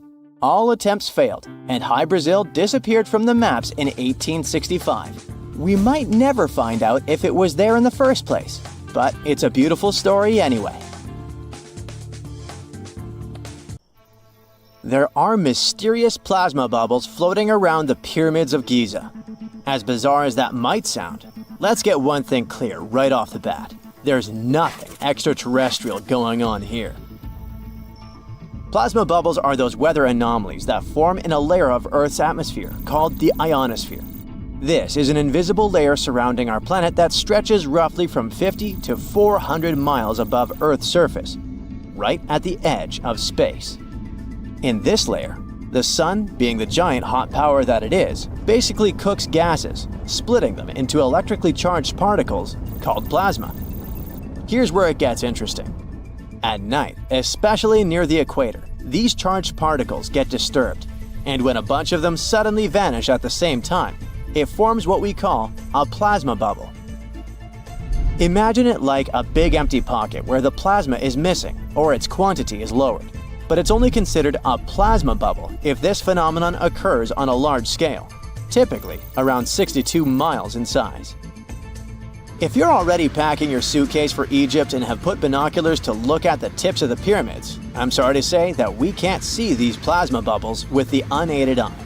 It's all happening way above our heads, completely invisible to us. Scientists need to use special equipment, like the Latitude Long-Range Ionosphere Radar, or LARID, to detect these bubbles. This advanced technology helps researchers track and observe the movement and formation of plasma bubbles in real time. This formation, by the way, can be triggered by solar storms. That brings us to November 2023, when an impressive solar storm occurred. On a scale from 1 to 5, this one was classified as a G3, which is considered a strong event. Solar storms occur when sunspots are basically cooler, darker areas on the sun's surface, release bursts of energy into space. These flares triggered several geomagnetic storms on Earth. While this might sound like doomsday stuff, it didn't disrupt our daily lives too much. In fact, it was great news for skywatchers, since the solar storm created stunning auroras, with the northern lights visible as far south as Greece and Turkey. But this particular storm in 2023 also had another interesting consequence. It caused the largest plasma bubble ever recorded by the Chinese radar. This phenomenon was so massive that it covered regions as far apart as the Egyptian pyramids and the Midway Islands in the Pacific Ocean. Now that's a huge distance, and it is a big deal for science, And that's because plasma bubbles are a growing threat to modern technology. Experts say they can disrupt satellite communications and GPS systems. So if you're using Google Maps or Waze and suddenly it can't figure out where you are, a plasma bubble might be to blame. Great. We now know what's going on with those bubbles, detected above the pyramids of Giza. But things get even weirder inside this ancient construction. Apparently, the Great Pyramid of Giza has the ability to concentrate electromagnetic energy within its interior. A couple of years ago, a group of researchers decided to see what would happen if they took this ancient architecture and hit it with radio waves. I mean, waves that are similar to the kind your phone uses, but on a much larger scale, up to 1,900 feet long. But since they couldn't just start blasting radio waves at the actual pyramid, they did the next best thing: computer modeling. Using these simulations, the researchers discovered something incredible. The Great Pyramid can actually concentrate electromagnetic energy within its internal chambers, as well as underneath its base, where an unfinished chamber is located. By concentrate, I mean something like trap it. For example, when you shout into a cave, you hear your voice echo back, right? The sound waves don't just disappear, they bounce around and get focused. Similarly, when radio waves hit the pyramid, they don't just pass through or around it. Instead, they get absorbed, bounce around, and focus inside and underneath the pyramid. Our list of mysterious phenomena surrounding the Egyptian pyramids doesn't end there. Inside the pyramid, there's a long, narrow passage that leads to what's known as the King's Chamber. This room sits at the center of the pyramid, and it's believed to have been the final resting place of Pharaoh Khufu, the ancient Egyptian leader who commissioned the entire thing over 4,000 years ago. When visitors step into the King's Chamber, two things normally strike them: the room's incredible acoustics and its heavy, imposing structure, which is entirely lined with red granite. Recently, scientists have started to connect these two facts. Some researchers now believe that the King's Chamber might be able to catch or pick up sound energy generated from other parts of the pyramid. In other words, this room might have been designed to amplify sound in a way that no other chamber in the pyramid can. To test this theory, researchers conducted an experiment where they sang in the Queen's Chamber, which is located directly below the King's Chamber. Here's where it gets wild. The music couldn't be heard in the lower underground rooms of the pyramid, but it sounded loud and clear in the King's Chamber. One possible explanation for this is the type of stone used in the King's Chamber: pink granite. Granite is known for its piezoelectric properties, meaning it can absorb energy from its surroundings, like sound vibrations, and convert it into electrical energy. This suggests that the chamber's unique acoustics might be due to more than just the shape of the room. It could be that the granite itself plays a role in amplifying and concentrating sound waves. According to scientists, these discoveries open up a whole new field of research into the pyramid's potential. Could the ancient pyramids have somehow harnessed the energy created by sound waves, or even Earth's natural vibrations? It might sound far-fetched, but considering the granite's piezoelectric properties are well documented in modern science, it's not entirely impossible. Who knows? Maybe we've only just scratched the surface of what the pyramids were truly capable of. Speaking of just scratching the surface, there's even more to think about, like how the pyramids ended up in such a perfect location. It seems the builders lined up the Great Pyramid with the cardinal points, meaning its sides are almost perfectly aligned with the four main directions: north, south, east, and west. There are many theories about how they did it, but one study suggests that Egyptians might have used the fall equinox to achieve this perfect alignment. During the equinox, the sun rises and sets directly in the east and west. It probably made it easier for builders to use the sun's position as a guide. By watching the sun during this time, they could make sure the pyramids were positioned just right. If we think about all these strange things about the pyramids, I mean their perfect alignment, the ability to concentrate radio waves, and the materials used in the chambers that might generate electrical energy. Could the real purpose of the pyramids actually be much more complex than just being tombs? Well, Nikola Tesla thought so. It is said that the famous inventor and engineer was kind of obsessed with the Egyptian pyramids, and he wondered if they might actually be giant energy transmitters. He believed the shape and position of the pyramids could help them function as huge generators, capable of producing free, limitless energy. Some researchers agree with Tesla and believe that these massive monuments might have been designed as giant power plants.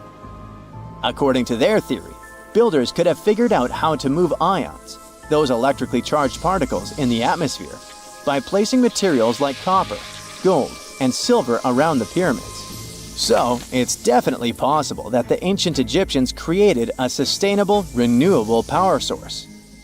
Although this is a very interesting thought, we haven't been able to confirm this theory, and the true purpose of the pyramids remain one of humanity's biggest mysteries. What is a boat doing in the middle of a desert? You would expect to find a seagoing vessel closer to shore. This is the question archaeologists had been asking for decades. In 1988, there was a storm near one of the most important archaeological sites in ancient Egypt.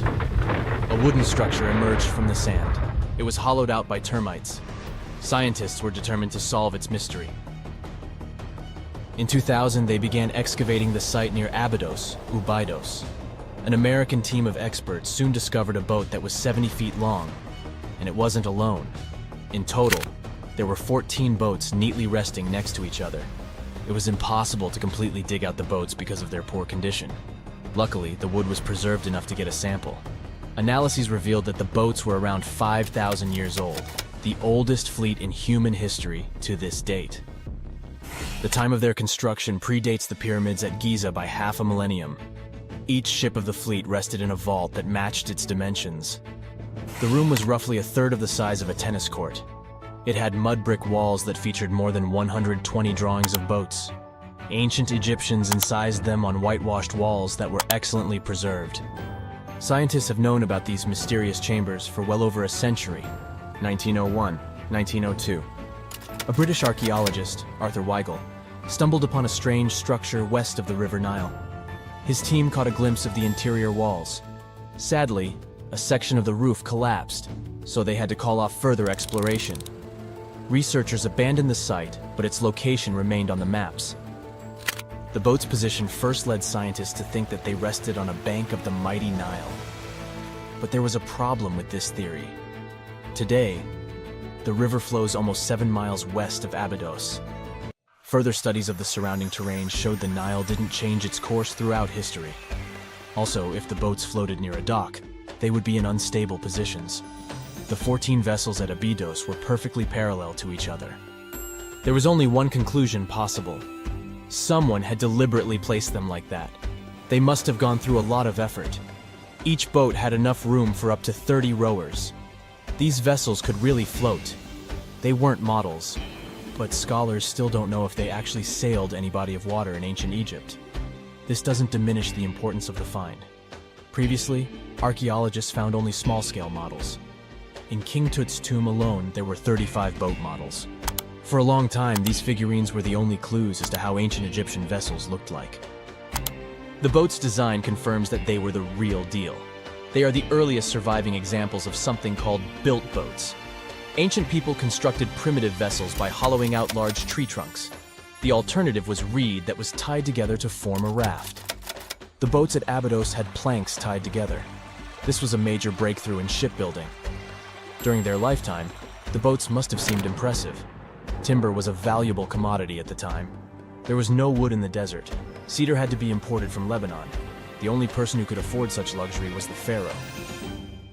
Studying the area around the ancient fleet provided more answers. Scientists discovered a mud brick structure where Egyptians worshipped the pharaoh. Its approximate date of construction matches that of the wooden boats. The same bricks out of which this building was made were used to encase the fleet. At the time of their construction, the rooms they were stored in had a ceiling. That's the section that archaeologists stumbled upon in the early 20th century. Just like mummies and coffins, these marvelous ships rested inside splendid vaults. The exterior of these rooms was also impressive. The outer walls originally had a plaster of white limestone. It reflected sunlight. In the desert sun, the structure housing the boats must have shone from miles away. Ancient Egyptian builders used the same technique to cover the pyramids 500 years later. Today, their surface looks jagged, but it wasn't always like this. When they were constructed, the pyramids had a top layer of fine white limestone. Their surface was smooth and it gleamed in the sunlight. Instead of stairs, the outer layer of the pyramids was more of a sleek ramp. Archaeologists were left with one final question. Which pharaoh owned the fleet? The answer lay just a mile from the site. This is where the tomb of a pharaoh from the 5th dynasty rested, King Senwosret III. Its time and style of construction matched the ones of the chambers with boats. The very end of his rule might explain how the boats ended up in the middle of the desert. The pharaoh probably passed away in northern Egypt. Then his body was transported down the Nile to Abydos in a marvelous procession of decorated boats. The vessels were later lowered to chambers near the final resting place of their owner. This had a symbolic meaning. In the ancient Egyptians' belief system, ships played a key role.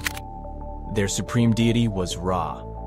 He traveled through the sky during the day in the form of the sun. At nighttime, he sailed through the netherworld in a solar boat. The pharaoh identified himself with Ra. That's why he needed boats in the afterlife. That was the only way to regenerate himself. Just as the sun rises every day above the horizon. This belief existed for thousands of years. The more famous Pharaoh Khufu also had a ship. Scientists found it in 1954 next to his pyramid at Giza. It is some 4 centuries younger than the fleet at Abydos, but Khufu's ship was almost 2 times longer. The Great Pyramid of Giza and King Tut's tomb are some of the most famous archaeological finds in Egypt. But there are many more secrets hiding beneath the endless sands of the Sahara Desert. Recently, 2020, archaeologists found a lost city there. They have labeled it as the most important discovery since King Tut's tomb, 1922. The city of Aten is some 3,000 years old. Historians hope it will give them a unique insight into the everyday life of ancient Egyptians. The famous archaeologist and Egyptologist Zahi Hawass proclaimed the site a lost golden city. Aten sits some 300 miles south of Egypt's capital, Cairo. It is close to the famous Valley of the Kings. Archaeologists first found sections of mud brick walls that spread out in all directions. They discovered complete rooms with tools of everyday life inside. The research team unearthed a bakery, a residential neighborhood, and an administrative district. They all date back to the time when the Egyptian civilization was the wealthiest in its long history. They were also the first to make objects from iron. In 1911, scientists found a set of iron beads near a village in Lower Egypt, El Girza. These are the earliest known iron artifacts. The discovery is literally out of this world. Ancient people made them by beating into shape a piece of a meteorite. The 9 beads were once part of an ornate necklace.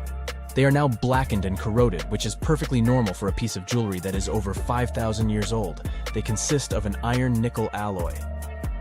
Researchers were impressed by the skill of ancient jewelers who processed the beads. Their craftsmanship is more impressive when you think that they didn't know the stellar origins of the material. The Great Pyramid of Giza also has a remarkable feature. An international research group investigated the electromagnetic response of the structure to radio waves.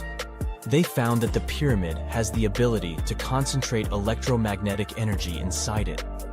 This occurred inside its chambers as well as under the pyramid's base. It contains an underground, unfinished chamber. It seems that the electromagnetic response is connected with the properties of limestone, the Great Pyramid's main building material. The research results might have a practical application.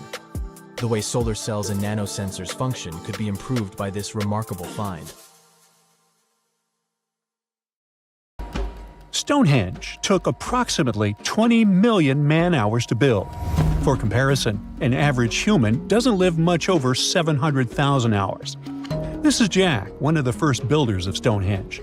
Let's say Jack lived to be 80 years old, which is extremely improbable, but it makes it easier for me to crunch the numbers, thanks. If Jack had spent his entire life, from age 0 to age 80, working on the Stonehenge project, it would have required approximately 28.5 generations of people doing the same thing to complete it. That's next to impossible. To make it more plausible, let's multiply that by 2. After all, Jack wouldn't want to dedicate his entire life to moving stones, and he didn't live to be that old. Thus, we arrive at around 57 generations needed to build Stonehenge. That's not enough room on the screen for me to introduce John, Jack's great-great-great-great, you get the drift, grandson. So it all began around 5,000 years ago with just a simple circular earthen bank and ditch. Fast forward to around 26,000 BCE, and the builders replaced that initial structure with a complex arrangement of wooden posts and brought in around 80 dolerite bloom stones from Wales, which were rearranged at least 3 times. Then, a few hundred years later, they added those massive sarsen stones, each weighing around 25 tons. These enormous sandstone blocks were transported about 19 miles to create a continuous outer circle, with 5 trilithons, 2 upright stones topped with a lintel, forming a horseshoe shape inside. It was a millennium-long building process that demanded years of hard work. So, people must have lived nearby, right? But how would they have found shelter back then? Today, we have houses for builders on site, small accommodations that serve as temporary housing. But structures like this definitely didn't exist when Stonehenge was constructed, did they? Well, actually, they existed, and some recent archaeological digs near Stonehenge prove it. Archaeologists found this Stone Age eco-home, which is a huge deal since it's one of the earliest settlements in the area. This newly uncovered Mesolithic home dates back to around the year 4300 BCE. Let's take a closer look at this house, shall we? Now, for the walls, people back then used a large fallen tree, its trunk to be more precise. These wooden walls were reinforced with flint, and they even lined the pit left by the uprooted tree with cobblestones.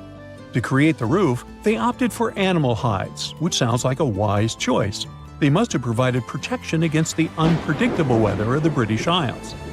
Now, you might be wondering, the weather in Britain is indeed unpredictable, and it has been that way since time immemorial. So, how did the builders manage throughout most of the year, particularly during the winter months? Well, the answer is simple. There was a hearth on site, which isn't surprising, but the system they employed was quite ingenious. A hearth inside the house would have posed too great a risk, yet bringing hot stones into the dwelling was perfectly safe. While they were hot, they couldn't ignite the building. So they used these stones from the hearth as a heat storage system to keep warm at night. And as a final touch, they even incorporated various stones for decoration. They didn't exactly get a Pinterest house, but it added a touch of elegance for sure. And if you think this discovery is merely about the houses, think again. It significantly changes our understanding of how people lived during that time. This discovery places them in an important prehistoric setting right at the start of the Neolithic area, sparking some interesting questions about whether these early folks could be related to the people who built Stonehenge. But there's a big worry. Experts are concerned that this significant find, along with other buried archaeological sites, could be at risk if the authorities go ahead with plans to build a tunnel to reroute the A303 away from the World Heritage Site. Sure thing the house the scientists found wasn't in perfect shape, and it lacked some crucial elements people use for living. Some of them decayed over time, while others were simply absent. So the scientists took 20 tons of chalk, 5,000 hazel rods, and 3 tons of straw, and used all this to recreate the 4,500-year-old design houses. These new buildings are located close to Stonehenge, which is incredible since in this area, planning permission for even a new cowshed is problematic. So, what are these houses like? Well, first off, there are 4 of them, and they're oval-shaped. They're built on the foundation of real houses that stood there about 4,500 years ago, just around the time the Stonehenge Eco House was going up. The houses aren't very big, they're single-room structures. When it comes to dimensions, it was straightforward to estimate since we could gauge the size of the roof and the height of the walls based on the foundations. Each side measures about 16 feet. However, the roof structure remains a bit of a mystery. There were a few differing thatching techniques back then, so pinpointing the exact method used for these dwellings is kind of a guessing game. For now, we think it involves knotted or tied straw carefully secured onto a hazel-woven frame. When fires are lit, the smoke from the hearth wafts up through the thatched roof. Now, remember those 20 tons of chalk? That was needed for the floors and walls. The white chalk walls and floors reflect sunlight and capture heat from the fire. But here's the kicker. The builders encountered a challenge because the ground was so waterlogged that some of the chalk floors took weeks to dry out. By the time they should have been bone dry, they were still as sticky as chewing gum.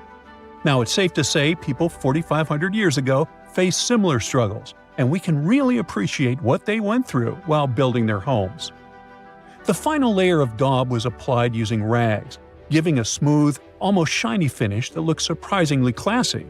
The interiors are furnished with wooden and wicker beds and shelves, along with clay pots and jars, all centered around a cozy hearth. The spaces feel surprisingly roomy and are filled with light that streams in through the thatched roof, bouncing off those white walls. Plus, the woven furniture adds a nice touch of authenticity to the vibe. The fires have been lit, and the first meal, bread crafted from flour ground on a stone mill next to the hearth, has been prepared. Those who tried the bread were pleasantly surprised by its flavor, finding it quite tasty. Now, here comes the bummer. Those who recreated the houses did cheat a little. While the materials used were authentic, the tools weren't.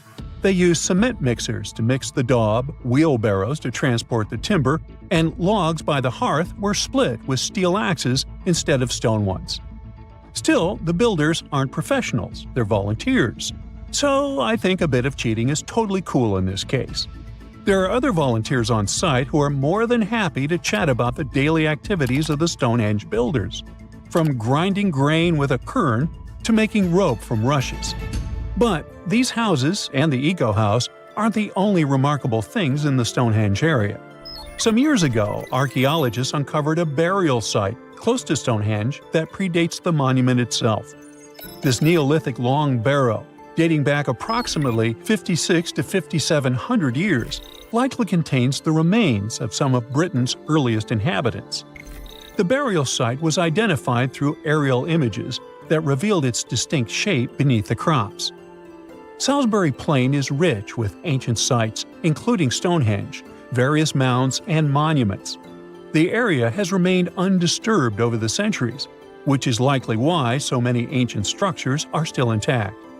This discovery also shows a significant shift in human lifestyle during that era, marking a transition from a nomadic existence to settled farming and animal husbandry, much like the Eco House itself. The long barrow in question measures about 85 feet long and 65 feet wide, though much of its above-ground structure has been lost to farming over the years. If this site is like others in the vicinity, it contains the remains of 30 to 50 individuals, along with cow skulls, which were significant to those early communities. We all know some iconic symbols. The Statue of Liberty screams USA.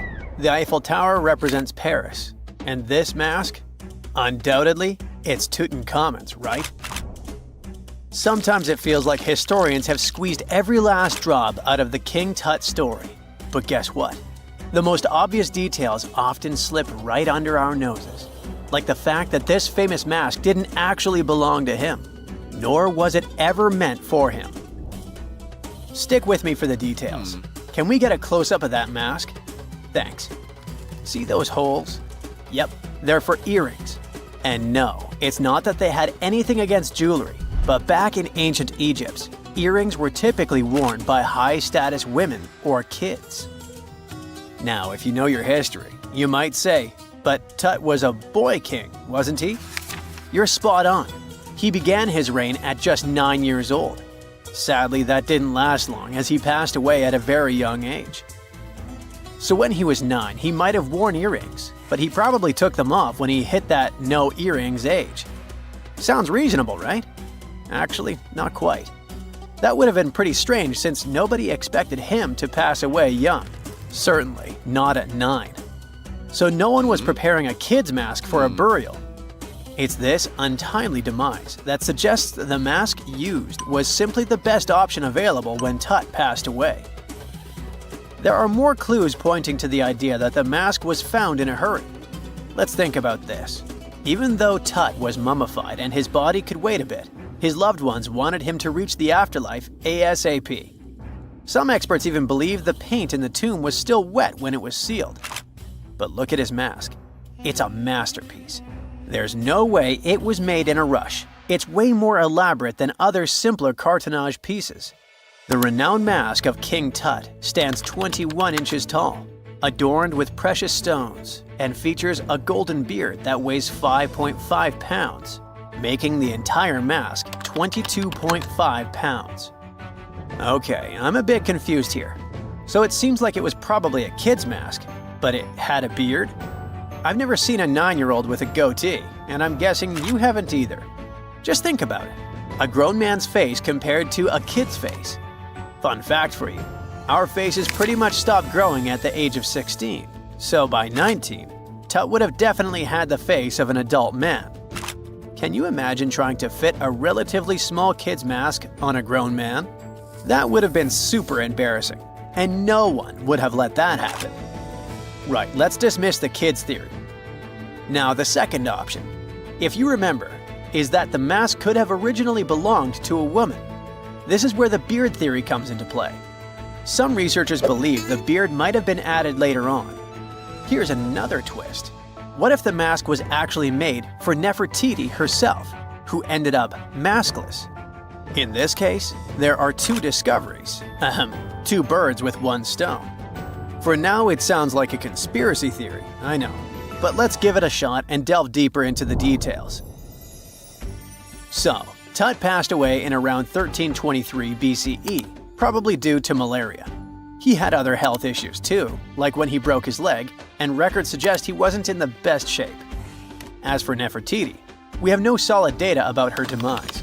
Plus, nobody knows exactly when or where she was buried. The supposed year when she passed away is around 1330 BCE, but she could have lived longer, and the mask was intended and prepared for her. Or maybe they just took her mask right from the burial chamber. After all, they were family. Well, sort of. She was said to be his stepmom, having been married to Akhenaten, who was likely Tut's father. But this is not 100% accurate. Some scientists doubt it. Ah, these ancient Egyptian families. It's hard to keep track of who's who. I know, you're not yet convinced that Tut wore a lady's mask. Let me share one more theory with you. Meet Howard Carter, the enthusiastic archaeologist who discovered Tutankhamun's tomb. It was located in the Valley of Kings outside Luxor, and, to everyone's surprise, was nearly intact. When he entered, he noticed something odd. This didn't feel like a pharaoh's burial chamber.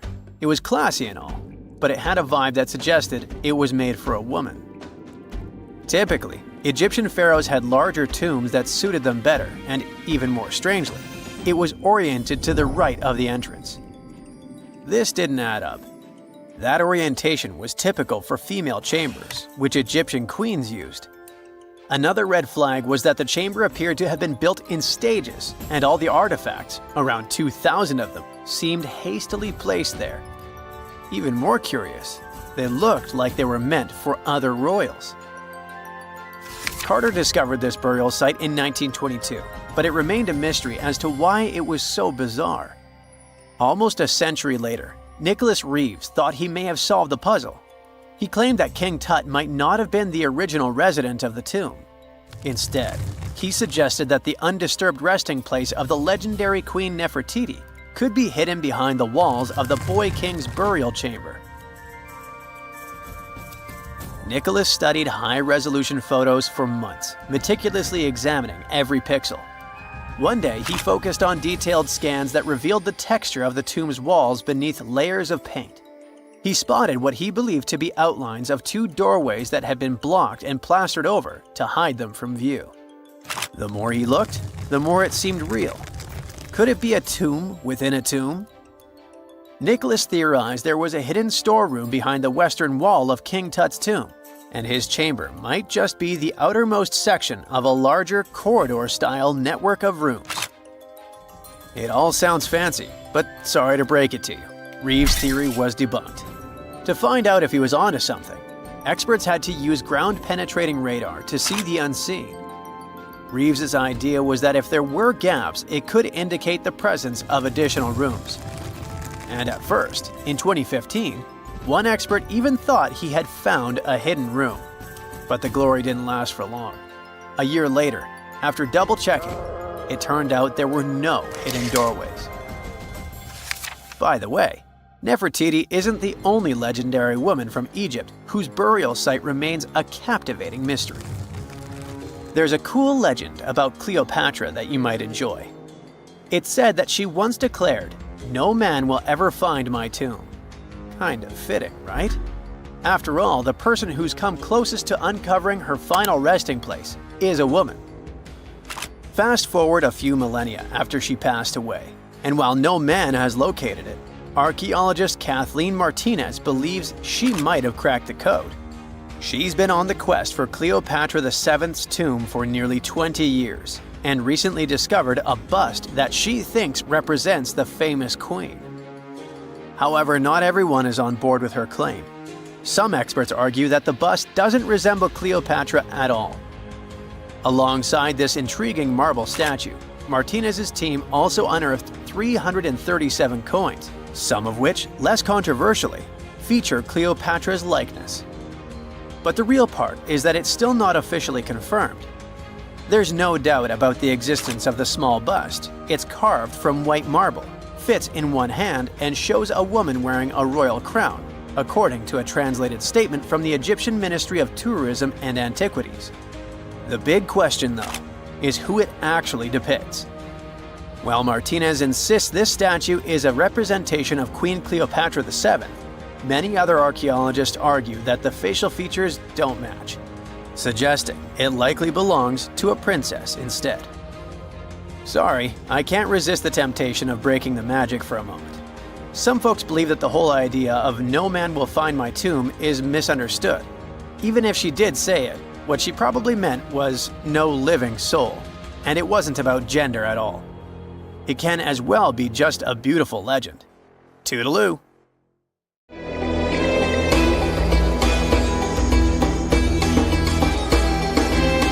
The Great Pyramid was created as the final resting place of ancient Egyptian monarch Khufu.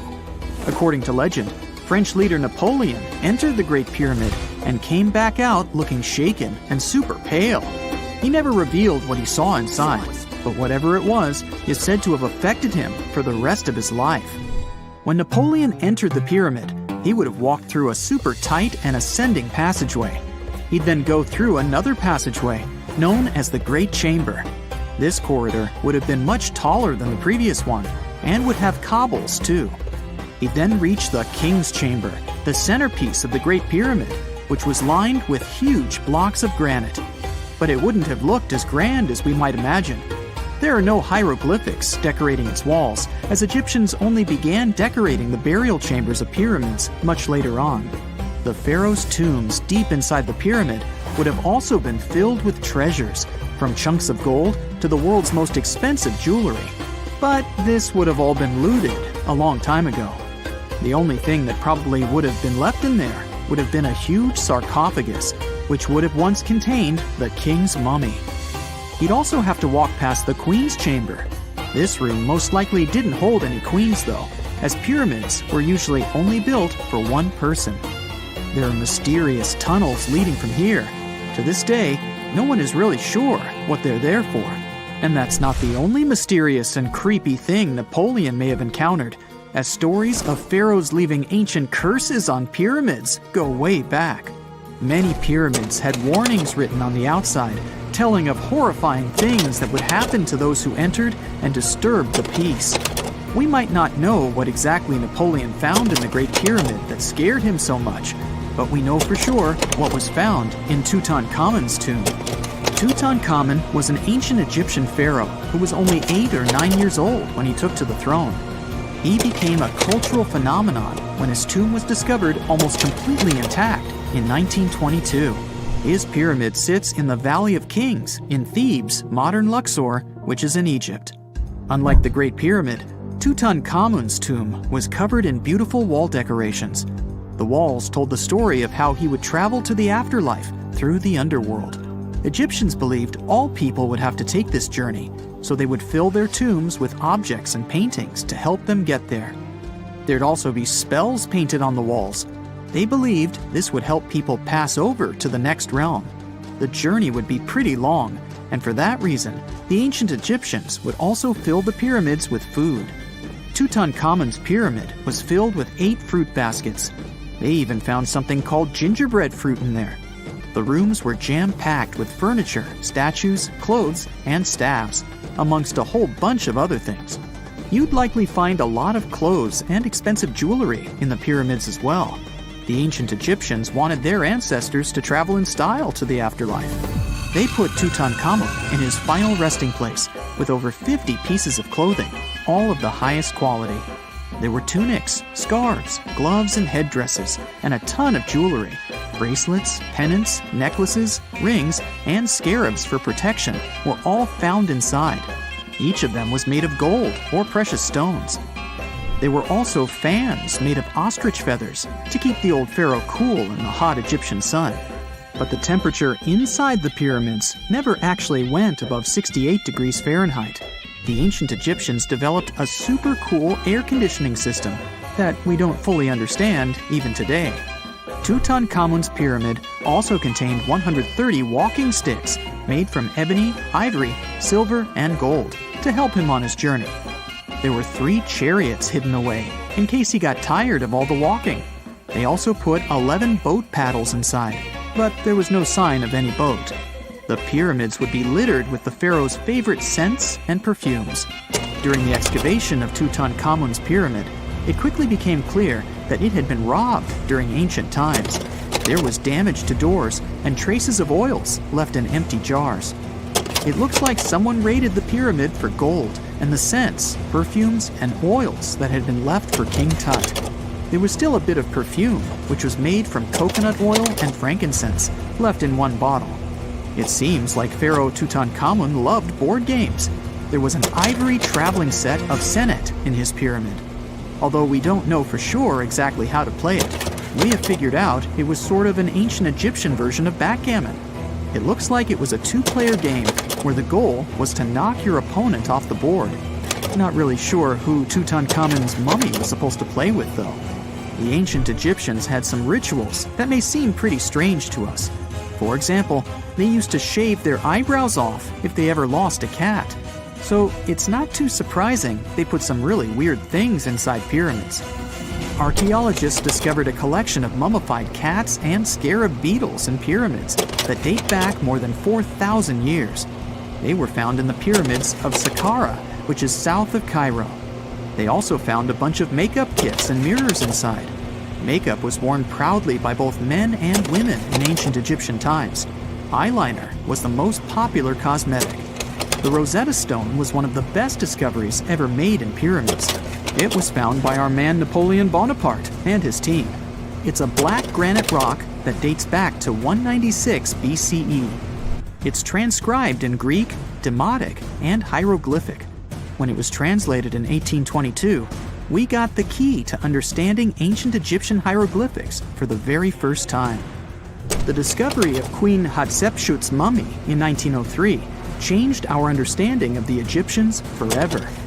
After she had passed away, her successor, Thutmose III, removed most of the evidence of her reign, so we basically knew nothing about Egypt's first great female leader. She's now gone on to become one of the few and most famous female pharaohs of Egypt. Pharaoh Khufu even had a fully fledged boat in his pyramid. Archaeologists uncovered more than 1,200 pieces of a giant boat near the Great Pyramid at Giza. They reassembled the boat, and it's a whopping 144 feet long.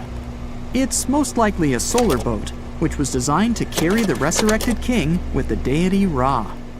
Fun fact, the Pyramid of Giza is the last remaining of the 7 wonders of the ancient world. The other 6 are the Hanging Gardens, the Colossus, the Temple of Artemis, the Mausoleum, the Lighthouse, and the Statue of Zeus. This pyramid was also the world's tallest man-made structure for 3,800 years, and it's the biggest pyramid in Egypt. It took a staggering 2.3 million blocks of limestone, and some weighed as much as 80 tons. It took an incredible 100,000 laborers and a whopping 23 years to build. Its original height was a mega 480 feet. In 2017, archaeologists discovered something weird about Egypt's Great Pyramid. There's a hidden void that's at least 100 feet long, and no one really knows why it's there or what's actually inside it. The weird void is the first inner structure discovered within the 4,500-year-old pyramid since the 1800s. Scientists used cosmic rays to detect the massive hole, but are still no closer today to finding out what's inside. The ancient Egyptians took a lot of care building the pyramids, and everything was strategically placed and structurally sound, so it's super unlikely that this hole is due to blocks falling over time. Loads of pyramids also contain small model figurines called ushabti. These represented attendants. They believed they would come to life to serve the pharaohs in the afterlife. But it's amazing that all this stuff actually fit inside. There isn't actually a huge amount of space inside the structures. It's mostly just rock.